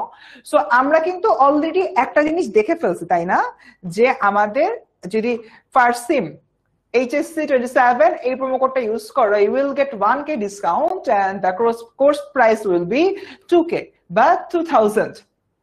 বাট একই সাথে তুমি যদি আমাদের BEI ফুল কোর্স কিনতে চাও, বাংলা ইংলিশ আইসিটি, তাহলে কি হবে? তুমি যদি বাংলা ইংলিশ আইসিটি ফুল কোর্সটা কিনতে চাও, আমি হলো যে একটু আগে যেটা দেখাইলাম, সো আমি তোমাদেরকে হলো গিয়ে দেখাই, Bangla English ICT full course যদি কিনতে চাও, তুমি আমাদের ওয়েবসাইটে চলে আসবা। ওয়েবসাইটে চলে এসে ক্লাস 6 to 12 এ যাবা, HSC তে যাবা। যাওয়ার পরে তুমি দেখো, আমি একটু নিচের দিকে নামি, এই যে BEI শুরুতেই রয়েছে, এটা BEI তে গেলা। সো BEI তে যাওয়ার পরেই দেখো হচ্ছে গিয়ে কোর্সের দাম তোমার 6000 টাকা। আমরা অলরেডি 500 টাকা ডিসকাউন্ট দিয়ে রাখছি, বাট মনটা চায় আর একটু যদি ডিসকাউন্ট পাই তাহলে তো আমার জন্য ভালো হয়ে যেত, ঠিক না বেঠিক? ঠিক। সো আমি যদি এবার ডিসকাউন্টটা হলো কি নিতে চাই, তাহলে কি করতে হবে? এই প্রোমো কোড যোগটা হলো কি নিতে হবে। নেওয়ার পরে লিখবো BEI HSC 27, তারপরে এন্টার। এন্টার দেওয়ার সাথে সাথে আমার 6000 টাকার কোর্স হয়ে যাবে 4500 টাকা। 6000 টাকা হয়ে যাবে আমার 4500 টাকা। তার মানে ফার্সিম HSC 27 দিয়ে তুমি 1000 টাকা ডিসকাউন্টে শুধু বাংলায় পড়তে পারবা, আর BEI HSC 27 দিয়ে তুমি 1500 টাকা ডিসকাউন্ট, ও মাই গড, 1500 টাকা ডিসকাউন্টে তুমি কিসে ভর্তি হতে পারবা? পুরা বাংলা ইংলিশ আইসিটি কোর্সে ভর্তি হতে পারবা, যেখানে তুমি কলেজের স্যার বা অন্য কোনো জায়গায় পড়তে গেলে বাংলার জন্য মান্থলি 1000 টাকা, ইংরেজির জন্য 1000 টাকা, আইসিটির জন্য 1000 টাকা। সে ধরো সবগুলা স্যার তোমাকে হলো গিয়ে 10 মাস হলো পড়াবে, 10 মাসে ইচ সাবজেক্টে 10 করে 30,000 টাকা লাগবে। বাট সেখানে তুমি মাত্র 4500 টাকায় বাংলা ইংরেজি আইসিটি 8 মাসের মধ্যে পুরা কোর্স কমপ্লিশন পাচ্ছ। Huge achievement, huge achievement, huge achievement. So keep it in your mind. Done. So আর কথাবার্তা না বলি আমরা মূল কবিতার দিকে আবার চলে যাই। আচ্ছা, সো দেখি। তো এরপরে কবি হুট করে দেখে, গান গেয়ে তোরি বিয়ে কে আসে পারে, দেখে যেন মনে হয় চিনি উহারে। অর্থাৎ কবি দেখতে পাচ্ছেন ওই ভরা নদীর মধ্যে, ভরা নদীর আর আচ্ছা একজন বলছে কম বলে ফেললেন ভাইয়া। হ্যাঁ রে বাবা আমি জানি, আমি একদম কমটাই বলছি। আমার নিজেরই খেয়াল আছে, আমি আমার কলেজে পার সাবজেক্ট এক স্যারের কাছে মেবি 1500 দিয়ে পড়তাম, এক স্যারের কাছে 2000 দিয়ে পড়তাম। ওই টাইমে তো আসলে এরকম এডটেক ছিল না, বা তোমাদের আমরা অ্যাকচুয়ালি তোমাদের মতো লাকি না রিগার্ডিং স্টাডি, বিকজ তোমরা ভাই 24/7 সাপোর্ট পাও, এবং তোমরা কাদের কাছে সাপোর্ট পাও? আমাদের কাছে সাপোর্ট। আমাদের মোটামুটি ইয়াং, সো তোমাদের কোনো ডাউট থাকলে ইউ মে আস্ক, অ্যাক্সেসটা দিক। অনেক স্টুডেন্ট আমাকে নক দেয়, আই ফিল রিয়েলি গুড, ওরা নক দিচ্ছে আমি সলভ করে দিচ্ছি। বাট আমাদের সময় অ্যাক্সেস ছিলই না। ইট উইল ভেরি ফ্র্যাঙ্ক, এটা তোমাদের কাছে অদ্ভুত লাগতে পারে। আমি যে বাংলা পড়াই, বাংলার মধ্যে তোমাদের দুটো টপিক রয়েছে, এর মধ্যে বিদ্রোহী একটা, বাংলা প্রথম পত্র, বাংলা দ্বিতীয় পত্র সমাস। এই দুটো জিনিস আমি যখন 10 MS হলো গিয়ে জব করা শুরু করি, তখন ফারহান ভাই আমাকে শিখাইছে যে বিদ্রোহী কবিতার এই বলছে, সমাজ ফারহান ভাই আমাকে শিখাইছে। আমি তার আগে পড়ে আসলাম না, বেসিক ক্লিয়ার ছিল না, ফারহান ভাই আমার বেসিক ক্লিয়ার করছে। ওইটা কি আমার এসএসসি এইচএসসির পরে, কিন্তু দেখো অনেক পরে যে জিনিসটা হয়েছে। সো অ্যাপারেন্টলি তোমরা এখনই জিনিসগুলো ক্লিয়ার করে ফেলতো। সো এই জায়গা থেকে তোমরা আসলে অনেক বেশি লাকি একটা ব্যাচ। ওকে, সো ডান। কবি বলছেন, গান গেয়ে তোরি বিয়ে কে আসে পারে, দেখে যেন মনে হয় চিনি উহারে। দেখো, সো চিনি উহারে এটা দিয়ে অ্যাকচুয়ালি কি বোঝানো হচ্ছে? কবি দেখতেছেন যে কোনো একজন আসতেছে, কোনো এক ব্যক্তি আসতেছে, গান গেয়ে তরি বিয়ে, মানে তরি বলতে বোঝানো হয় এখানে নৌকা, নৌকা বেয়ে কোনো একটা বান্দা আসিতেছে, কোন একটা বান্দা আসিতেছে, দেখে যেন মনে হয় চিনি উহারে। আরে চিনি চিনি লাগে, হাই ব্রো কেমন আছো তুমি? তো এরকম একটা অবস্থা। এইবার যে আসতেছে সে হলো যমদূত। আচ্ছা দেখি, গান গেয়ে তরি বেয়ে কে আসে পারে। খুরের মতো ধারালো জলস্রোতে গান গাইতে গাইতে একটা মাঝি পাড়ের দিকে অর্থাৎ কবির দিকে এগিয়ে আসছে। কবির ভাবনা এসে হচ্ছে নির্মোহ মহাকালের প্রতীক। মহাকাল, মহাকাল শব্দটা বারংবার বারংবার বারংবার আমরা বলি, বারংবার বলতেছি না, বাট এই মহাকাল দিয়ে আসলে কইতেছি যে তোমরা একবার জিজ্ঞাসা করো না ভাই মহাকালটা কি। আপনি যে বলতেছেন পুরো কথা মহাকাল মহাকাল, মহাকালটা কি? মহাকালটা হচ্ছে যে কালের শেষ নাই অন্ত নাই। দেখো পৃথিবীরও তো তোমার মানে পৃথিবীতে যে আমরা আছি, পৃথিবী 1901 সালেও ছিল, 2025 সালেও আছে। পৃথিবী 1800 সালে ছিল, 2025 সালেও আছে। বাট 1800 সালে যে মানুষটা ছিল সেই মানুষটা কিন্তু এখন নাই, তার জন্য এটা একটা মহাকাল। ঠিক আছে? সো এক্স্যাক্টলি এই জিনিসটা এখানে তোমার বলা হচ্ছে, এক্স্যাক্টলি এই জিনিসটা এখানে বলা হচ্ছে যে তোমার কবির ভাবনায় যে মাঝিটা আসছে, সেই মাঝিটা হচ্ছে নির্মোহ মহাকালের প্রতীক। সময়, আমি এই সময়তে আছি, আমি আগামী 20 বছর 50 বছর পর থাকবো না। তোমার হয়তো 50 বছর পর আমার বয়স হবে 70, তখন আমি থাকতেছি না, আমি তখন মারা যাচ্ছি, বাট আমার কর্মগুলা থাকতেছে। মানে যে সময়টাতে আমি থাকবো না সেটাই হচ্ছে বেসিক্যালি মহাকাল, যে সময়টাতে আমি অ্যাবসেন্ট থাকবো সেটাই হচ্ছে মহাকাল। এই মুহূর্তে আমি ঢাকার মহাখালী ডিওএইচএস থেকে তোমাদের ক্লাসটা নিচ্ছি। ঢাকার এই মহাখালী ডিওএইচএস এ 100 বছর আগে কি এরকম ছিল? ছিল না। 100 বছর পরে আমি এখানে এসে ক্লাস নিব, আমি 100 বছর আগে তো আমার তো মনে হয় বাপ মায়ের জন্ম হয়নি, আমার কি জন্ম হবে? সো আমি ছিলাম না, ওইটা মহাকাল। পরবর্তী 100 বছর পরে এই জায়গায় এই জিনিস থাকবে কি থাকবে কিনা সেটা আমি জানি না, এটা মহাকাল। যে সময়তে তুমি নাই সেটা হচ্ছে কি মহাকাল। এখানে বেসিক্যালি কবির কাছে যে মাঝিটা যে আসতেছে, কবি দেখতেছে একটা মাঝি নৌকা নিয়ে টুং টুং টুং টুং করে আসতেছে, কবি মনে করছে এইটা হচ্ছে তোমার কি মহাকালের প্রতীক, এটা হচ্ছে তোমার মহাকালের প্রতীক। ওকে, দেখে যেন মনে হয় চিনি উহারে। এই জিনিসটা এবার দেখো, আমি জানি আমি 100 বছর পর বাইচে থাকবো না, কবিও জানে এটা পরে তো আমিও মরে যাবো বাবা, আমিও তো বেঁচে থাকবো না। এই জন্যই বলা হচ্ছে চিনি উহারে। কবি জিনিসটাকে চিনেন, কবি বিষয়টাকে বুঝেন। এই যে দেখো, কবি বলছেন যে এই আগন্তুক মাঝি কৃষক বা শিল্পদ্রষ্টা কবির হয়তো চেনা না। কেন? কেননা চেনা মনে হলো কৃষক শিল্পস্রষ্টা মনের সংস্থা থেকে, ওইটাই। মানে আমি তো জানি যে বাবা আমি তো থাকবো না, আমি তো মারা যাবো একটা সার্টেন পিরিয়ড পরে। এই যে জানার বিষয়টা, এটাই বেসিক্যালি তোমার কি মহাকালের চেনার বিষয়টা। ভরা পালে চলে যায়, এখানে তোমার তাল তোলা নদী মানে স্বাভাবিক ভাবে আসতেছে, এটা বুঝাচ্ছে আর কি। ডান।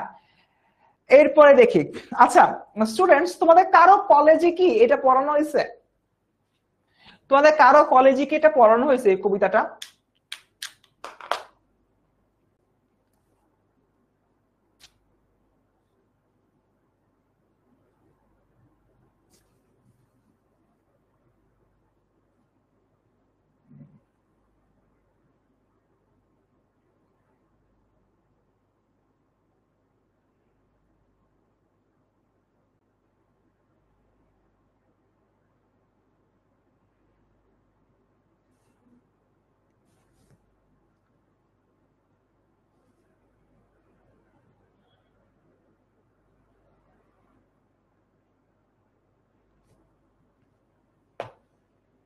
আচ্ছা, সুমাইয়াদের কলেজে পড়ানো হয়েছে।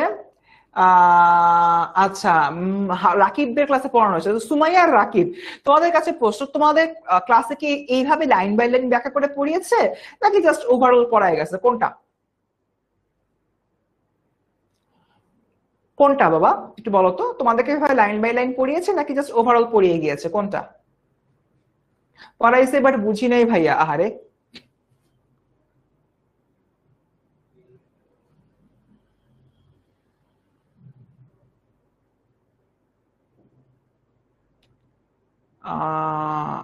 ওকে, কার জানি ক্লাস করার এনার্জি চলে গেছে, শায়লার। আচ্ছা, নেক্সট আর বাংলার এটার উপর হচ্ছে কি সিটি আছে, তো ইনশাআল্লাহ ক্লাসটা খুব ভালোই হবে। জানি না মিম কেন জয়েন হতে পারছো না।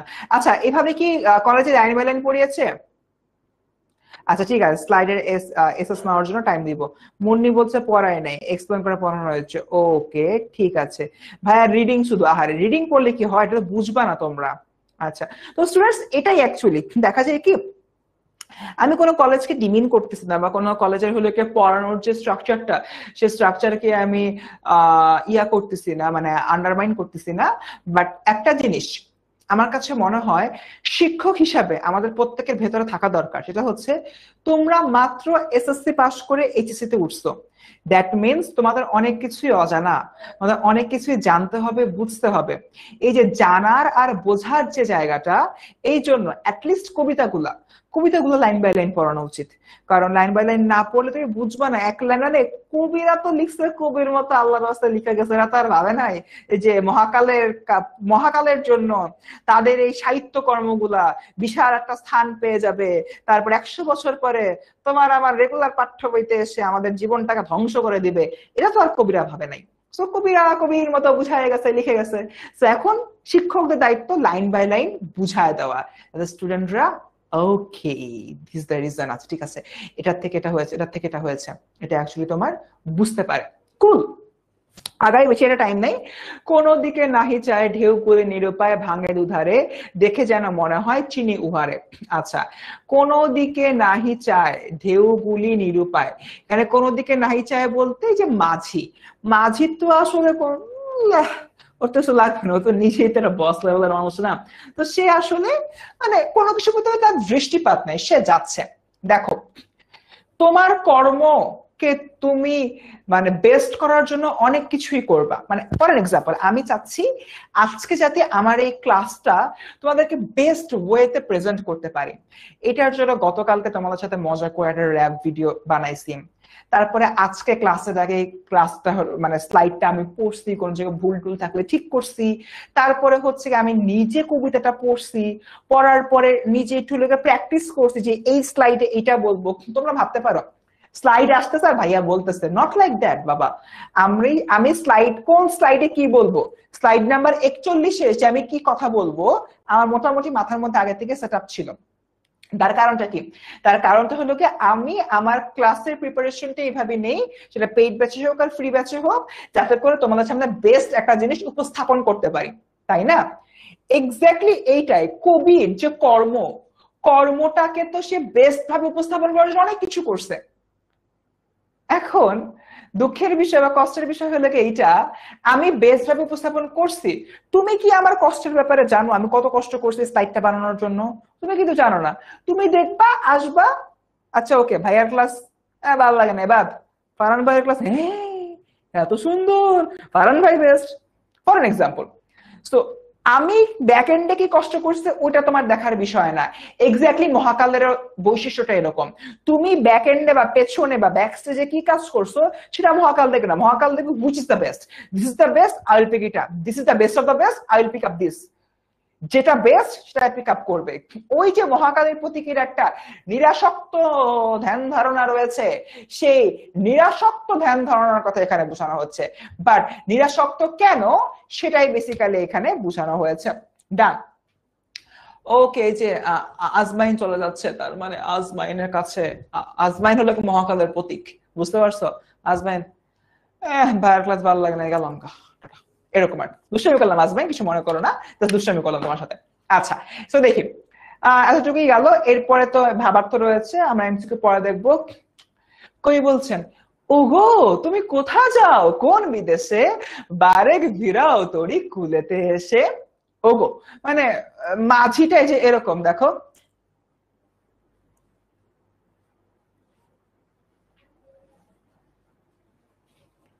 মাঝিটা এক্স্যাক্টলি এরকম নির্বিকার দৃষ্টিতে ভাবলে সিন ভাবে তোমার চলে যাচ্ছে। তখন কবি বলতেছে এর ডাকা দরকার তো, সাই মাঝি কই যাও কোন বিদেশে যাও। তো বারেক ভিড়াও নদী তরি কুলেতে এসে, বারেক বারেক বলছে একবার আসো মাঝি প্লিজ একবার আসো, এটা এখানে বোঝানো হচ্ছে। বারেক ভিড়াও তরি কুলেতে এসে, ভিড়াও বলতে বোঝানো হচ্ছে তীরে লাগাও, আর হচ্ছে কুলেতে এসে বলতে চিরায়ত শিল্পলোক ঠাঁই পাওয়ার জন্যই কৃষকরূপী কবির ব্যাকুল অনুনয় এখানে আসলে প্রকাশিত হয়েছে। কৃষকরূপী কবির ব্যাকুল অনুনয় এখানে তোমার আসলে প্রকাশিত হয়েছে। ডান। সো বেসিক্যালি এতটুকুই। এরপর দেখি, যেও যেথা যেতে চাও, যারে খুশি তারে দাও, শুধু তুমি নিয়ে যাও ক্ষণিক হেসে, আমার সোনার ধান কুলেতে এসে। এবার দেখো কবি কি বলতেছে। কবি বলতেছে একটা খুব সুন্দর কথা এখানে বলছে। কবির কথাটা হচ্ছে তুমি যেখানে যেতে চাও যাও, যেও যেথা যেতে চাও, যারে খুশি তারে দাও, আমার এই সোনার ধান যাকে খুশি তাকে দাও, শুধু তুমি নিয়ে যাও ক্ষণিক হেসে। মানে কবি বলতেছে যে তুমি যেখানে যেতে চাও চলে যাও, আমার কর্ম যাই খুশি তাকে দাও, শুধু নিয়ে যাও ক্ষণিক হেসে, সুন্দরভাবে হেসে একটু নিয়ে যাও। আমার এই কর্মগুলা আমার সারা জীবনের ফসল, এই ফসলটাকে তুমি নিয়ে যাও, ওকে একটু সেভ করো, এটা বলতেছে। আমার সোনার ধান কুলেতে এসে, কুলেতে এসে একটু নিয়ে যাও। সো এখানে তোমার দেখো ব্যাখ্যাটা হলো কি দিয়ে দিয়েছি। শিল্পদ্রষ্টা কবি বলছেন যে তার যে তোমার সৃষ্টি সম্ভার এটা যাতে হচ্ছে কি তোমার নষ্ট না হয় সেটা এখানে বেসিক্যালি বলা হচ্ছে। আবার বলতেছে আমার সোনার কুলেতে এসে কৃষকের শ্রেষ্ঠ ফসল ভাবার্থে শিল্পস্রষ্টা কবির সৃষ্টি সম্ভার, ভাবার্থে শিল্পস্রষ্টা কবির যে তোমার সৃষ্টি সম্ভার সেটার কথা বেসিক্যালি এখানে বোঝানো হচ্ছে। আচ্ছা ডান।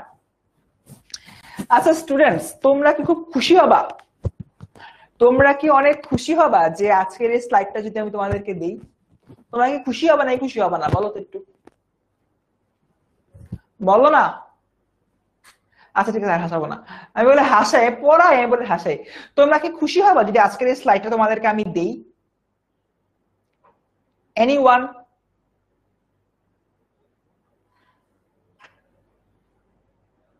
খুশি হবা?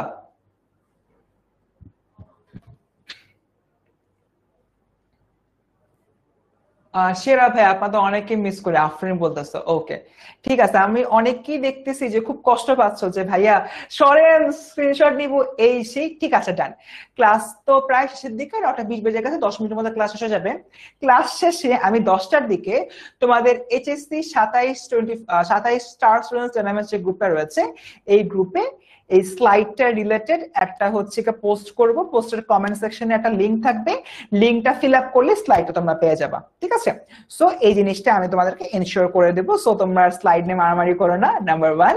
আর নাম্বার 2, খুব ইম্পর্টেন্ট একটা ফ্যাক্টর, সেটা হচ্ছে আজকের ক্লাসটা কেমন লেগেছে এটা একটু জানিও। তা না হলে আমি আসলে বুঝবো না যে তোমাদের ক্লাসের পারফরমেন্স বা ওভারঅল যে বিষয়টা কেমন ছিল। ওকে ডান। সো আগাই তো শোনার তো এটা আমরা আগে পড়ছি গেল। সো এরপর দেখো, যত চাও তত লও তরণী পরে, আর আছে আর নাই দিয়েছি ভরে। কই বলতেছে যত চাও তত লও, আমার সব কর্ম তুমি নিয়ে যাও, আমার কাছে আর কিছু নাই। ওকে, সো কবি বলতেছেন যে তার শিশু সম্পদ থেকে সবকিছু নিয়ে নৌকায় রাখতে। এই বিষয়টা এতকাল নদী কূলে বলতে নদীর কিনারায় বসে, বা কবিতার যে জীবনের বিষয়টা রয়েছে, সো সেই জায়গা থেকে তোমার যাতে কবি এটা পেয়ে যায়। ঠিক আছে ডান। এরপর হলো গিয়ে মহাকা আচ্ছা, যাহা লয়েছিনু ভুলে। আচ্ছা ওকে, কবি এবার হলো কি ওই মাঝিকে বলতেছে, যাহা লয়েছিনু ভুলে সকলই দিলাম তুলে, থরে বিথরে এখন আমারে লহ করুণা করে। খুবই সিম্পল। কই বলতো ভাই, যা ছিল, যা কামাইছি, যা তৈরি করছি, সবই তোমারে দিয়ে দিচ্ছি, সবকিছু দিয়ে দিচ্ছি, থরে বিথরে সাজায় সুজায় দিয়ে দিচ্ছি। এখন আমাকে নাও, আমাকেও বাঁচতে দাও। আমার মৃত্যু হোক, বাট মহাকাল আমাকে মনে রাখুক, আমাকে আজীবন বাঁচিয়ে রাখো। আমার যাবতীয় ওয়েল উইশারদের কাছে তারা যখন আমাকে নিয়ে ভালো ভালো কথা বলবে, সেটা যাতে আমি দেখতে পারি। আমাকেও নাও, আমাকেও নাও।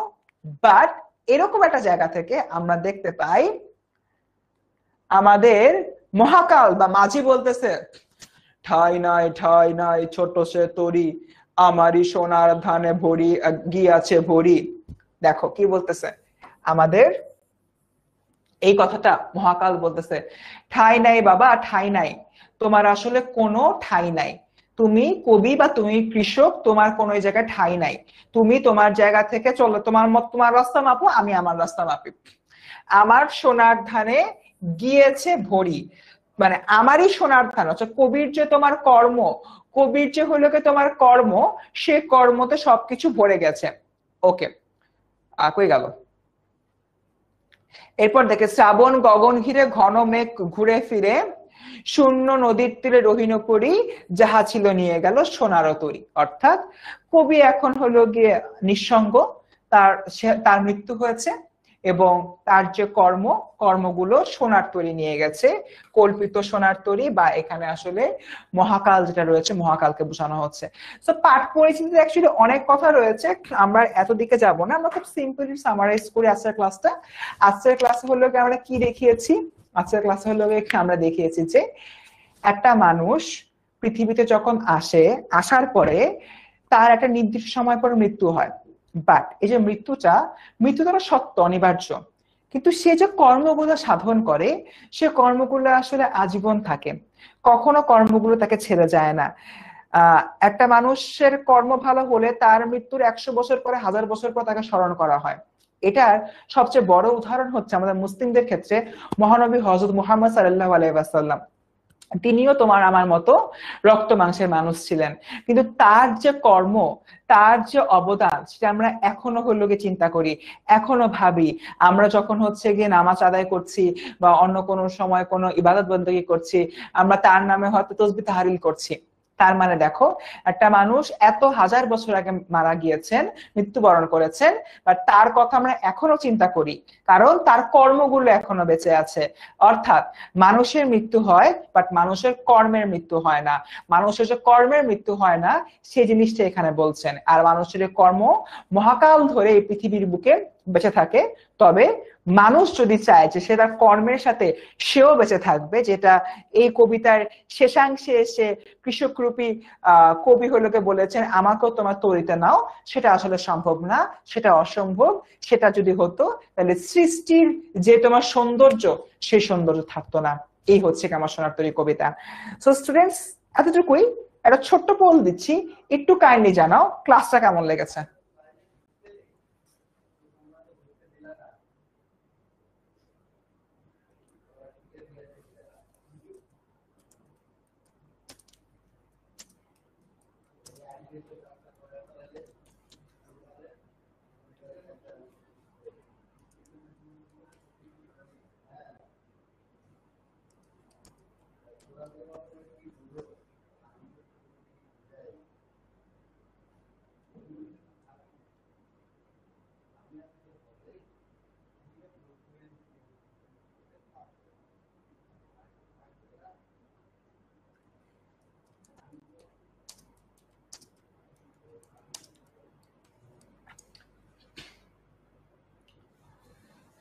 আচ্ছা, সো স্টুডেন্টস, তোমাদেরকে একটা পোল দিয়েছি, was the class best. Best হলে ইয়েস দাও, খারাপ হইলে নো দাও। তো আমি লাস্টে কয়েকটা হলো কথা বলি। নাম্বার ওয়ান, তোমরা অনেকেই হলো গিয়ে এই স্লাইডটা কি বলে পেয়ে যাবা। আমি আমার যে গ্রুপটা রয়েছে এই গ্রুপে হলো গিয়ে তোমার আচ্ছা, গ্রুপে পোস্ট দিলে আমি অ্যাপ্রুভ করে দেবো, সমস্যা নাই। তোমরা যারা যারা আজকের এই স্লাইডটা রয়েছে, স্লাইডটা চাও, আমি রাত্রেবেলা 10টার সময় একটা হলো পোস্ট দিব। ওই পোস্টটা কমেন্টে একটা হলো ফর্ম থাকবে, ওই ফর্মটা ফিল আপ করলে তুমি আজকে যে ক্লাস এটা পেয়ে যাবা। So this is the basically charisma. And ইনশাল্লাহ সামনের যে দিনগুলো রয়েছে, সামনের দিনগুলোতে তোমাদের এই যে ব্যাপারগুলো আছে, ব্যাপারগুলো তোমাদেরকে আরো বেশি হেল্প করবে। সো তোমাদেরকে লাস্ট বার নাম্বার লিস্ট একটা কথা বলি হচ্ছে কি শেষ করব, সেটা হচ্ছে আচ্ছা বাই দ্য ওয়ে, আরেকটা বিষয়, তোমরা যদি আমাদের পেইড ব্যাচে যখন জয়েন করবা তখন কিন্তু এই যে আমাদের সিকিউ আছে, ক্লাসের টাইম নাই আর, তো এগুলো আর পড়াতে পারলাম না, সিকিউ গুলো কিন্তু আমরা পেইড ব্যাচে সলভ করি। সো এই জিনিসটা হচ্ছে কি মাথায় রেখো। আচ্ছা, পয়েন্ট টু বি নোটেড, যারা যারা আমাদের বাংলা কোর্সে ভর্তি হতে চাও তারা অবশ্যই এই প্রোমো কোডটা ইউজ করবা, ফার্স্ট এইচএসসি 27। আর হচ্ছে গিয়ে তোমার যারা বিআই কোর্সে ভর্তি হতে চাও তাহলে এই প্রোমো কোডটা ব্যবহার করবা, বিআই HSC 27। That's it. So students, I think আচ্ছা 6 জন বলেছে যে ওদের ক্লাসটা বেস্ট লাগে নাই, নো ওয়ারিজ, হতেই পারে, এটা প্যারা না। বাট প্রায় দেখতে পাচ্ছি 97% স্টুডেন্ট বলছে যে ক্লাসটা ভালো লাগছে। আলহামদুলিল্লাহ, I am more than satisfied. So তোমাদের এই ক্লাস লাইটে দিয়ে দিচ্ছি, দ্যাটস ইট। সো স্টুডেন্টস, কারো কোনো প্রশ্ন, কারো কোনো প্রশ্ন আছে? Yeah, the class is over. So কারো কোনো, ঠিক আছে ঠিক আছে, দেখি আল্লাহ হাফেজ বলতেছো, আল্লাহ হাফেজ বলতেছো, ঠিক আছে আল্লাহ হাফেজ, তোমাদেরকে জানি আল্লাহ হাফেজ। এন্ড পেইড ব্যাচে কি দেখা হবে? যারা যারা পেইড ব্যাচে নাই তাদের সাথে কি পেইড ব্যাচে দেখা হবে? যারা যারা পেইড ব্যাচে নাই তাদের সাথে কি পেইড ব্যাচে দেখা হবে? একটু কাইন্ডলি এটা বলে যাও। হ্যাঁ হ্যাঁ, সবাই থাপ থুপ চলে যাচ্ছে। Sabrina was the best. Thank you Sabrina, thank you so much. ওকে, তোমার হচ্ছে ওকে ভাই, আপনি খুবই ভালো ক্লাস নিয়েছেন। আনিকা বলতে thank you so much Anika, খুব ভালো লাগলো। আচ্ছা, পেইড ব্যাচ যারা যারা আমাদের এখনো পেইড ব্যাচ স্টুডেন্টের সাথে এগুলো দেখা হয়, বা যারা যারা হচ্ছে কি তোমার পেইড ব্যাচে নাই তাদের সাথে দেখা হবে, কিন্তু একটু কাইন্ডলি জানাও। নুসার বলছে ইয়েস, ঠিক আছে, একটা ফ্রি কিউএনএ ক্লাস করার। রাসেল বলছে, রাসেল ঠিক আছে, we are planning, no worries. Okay,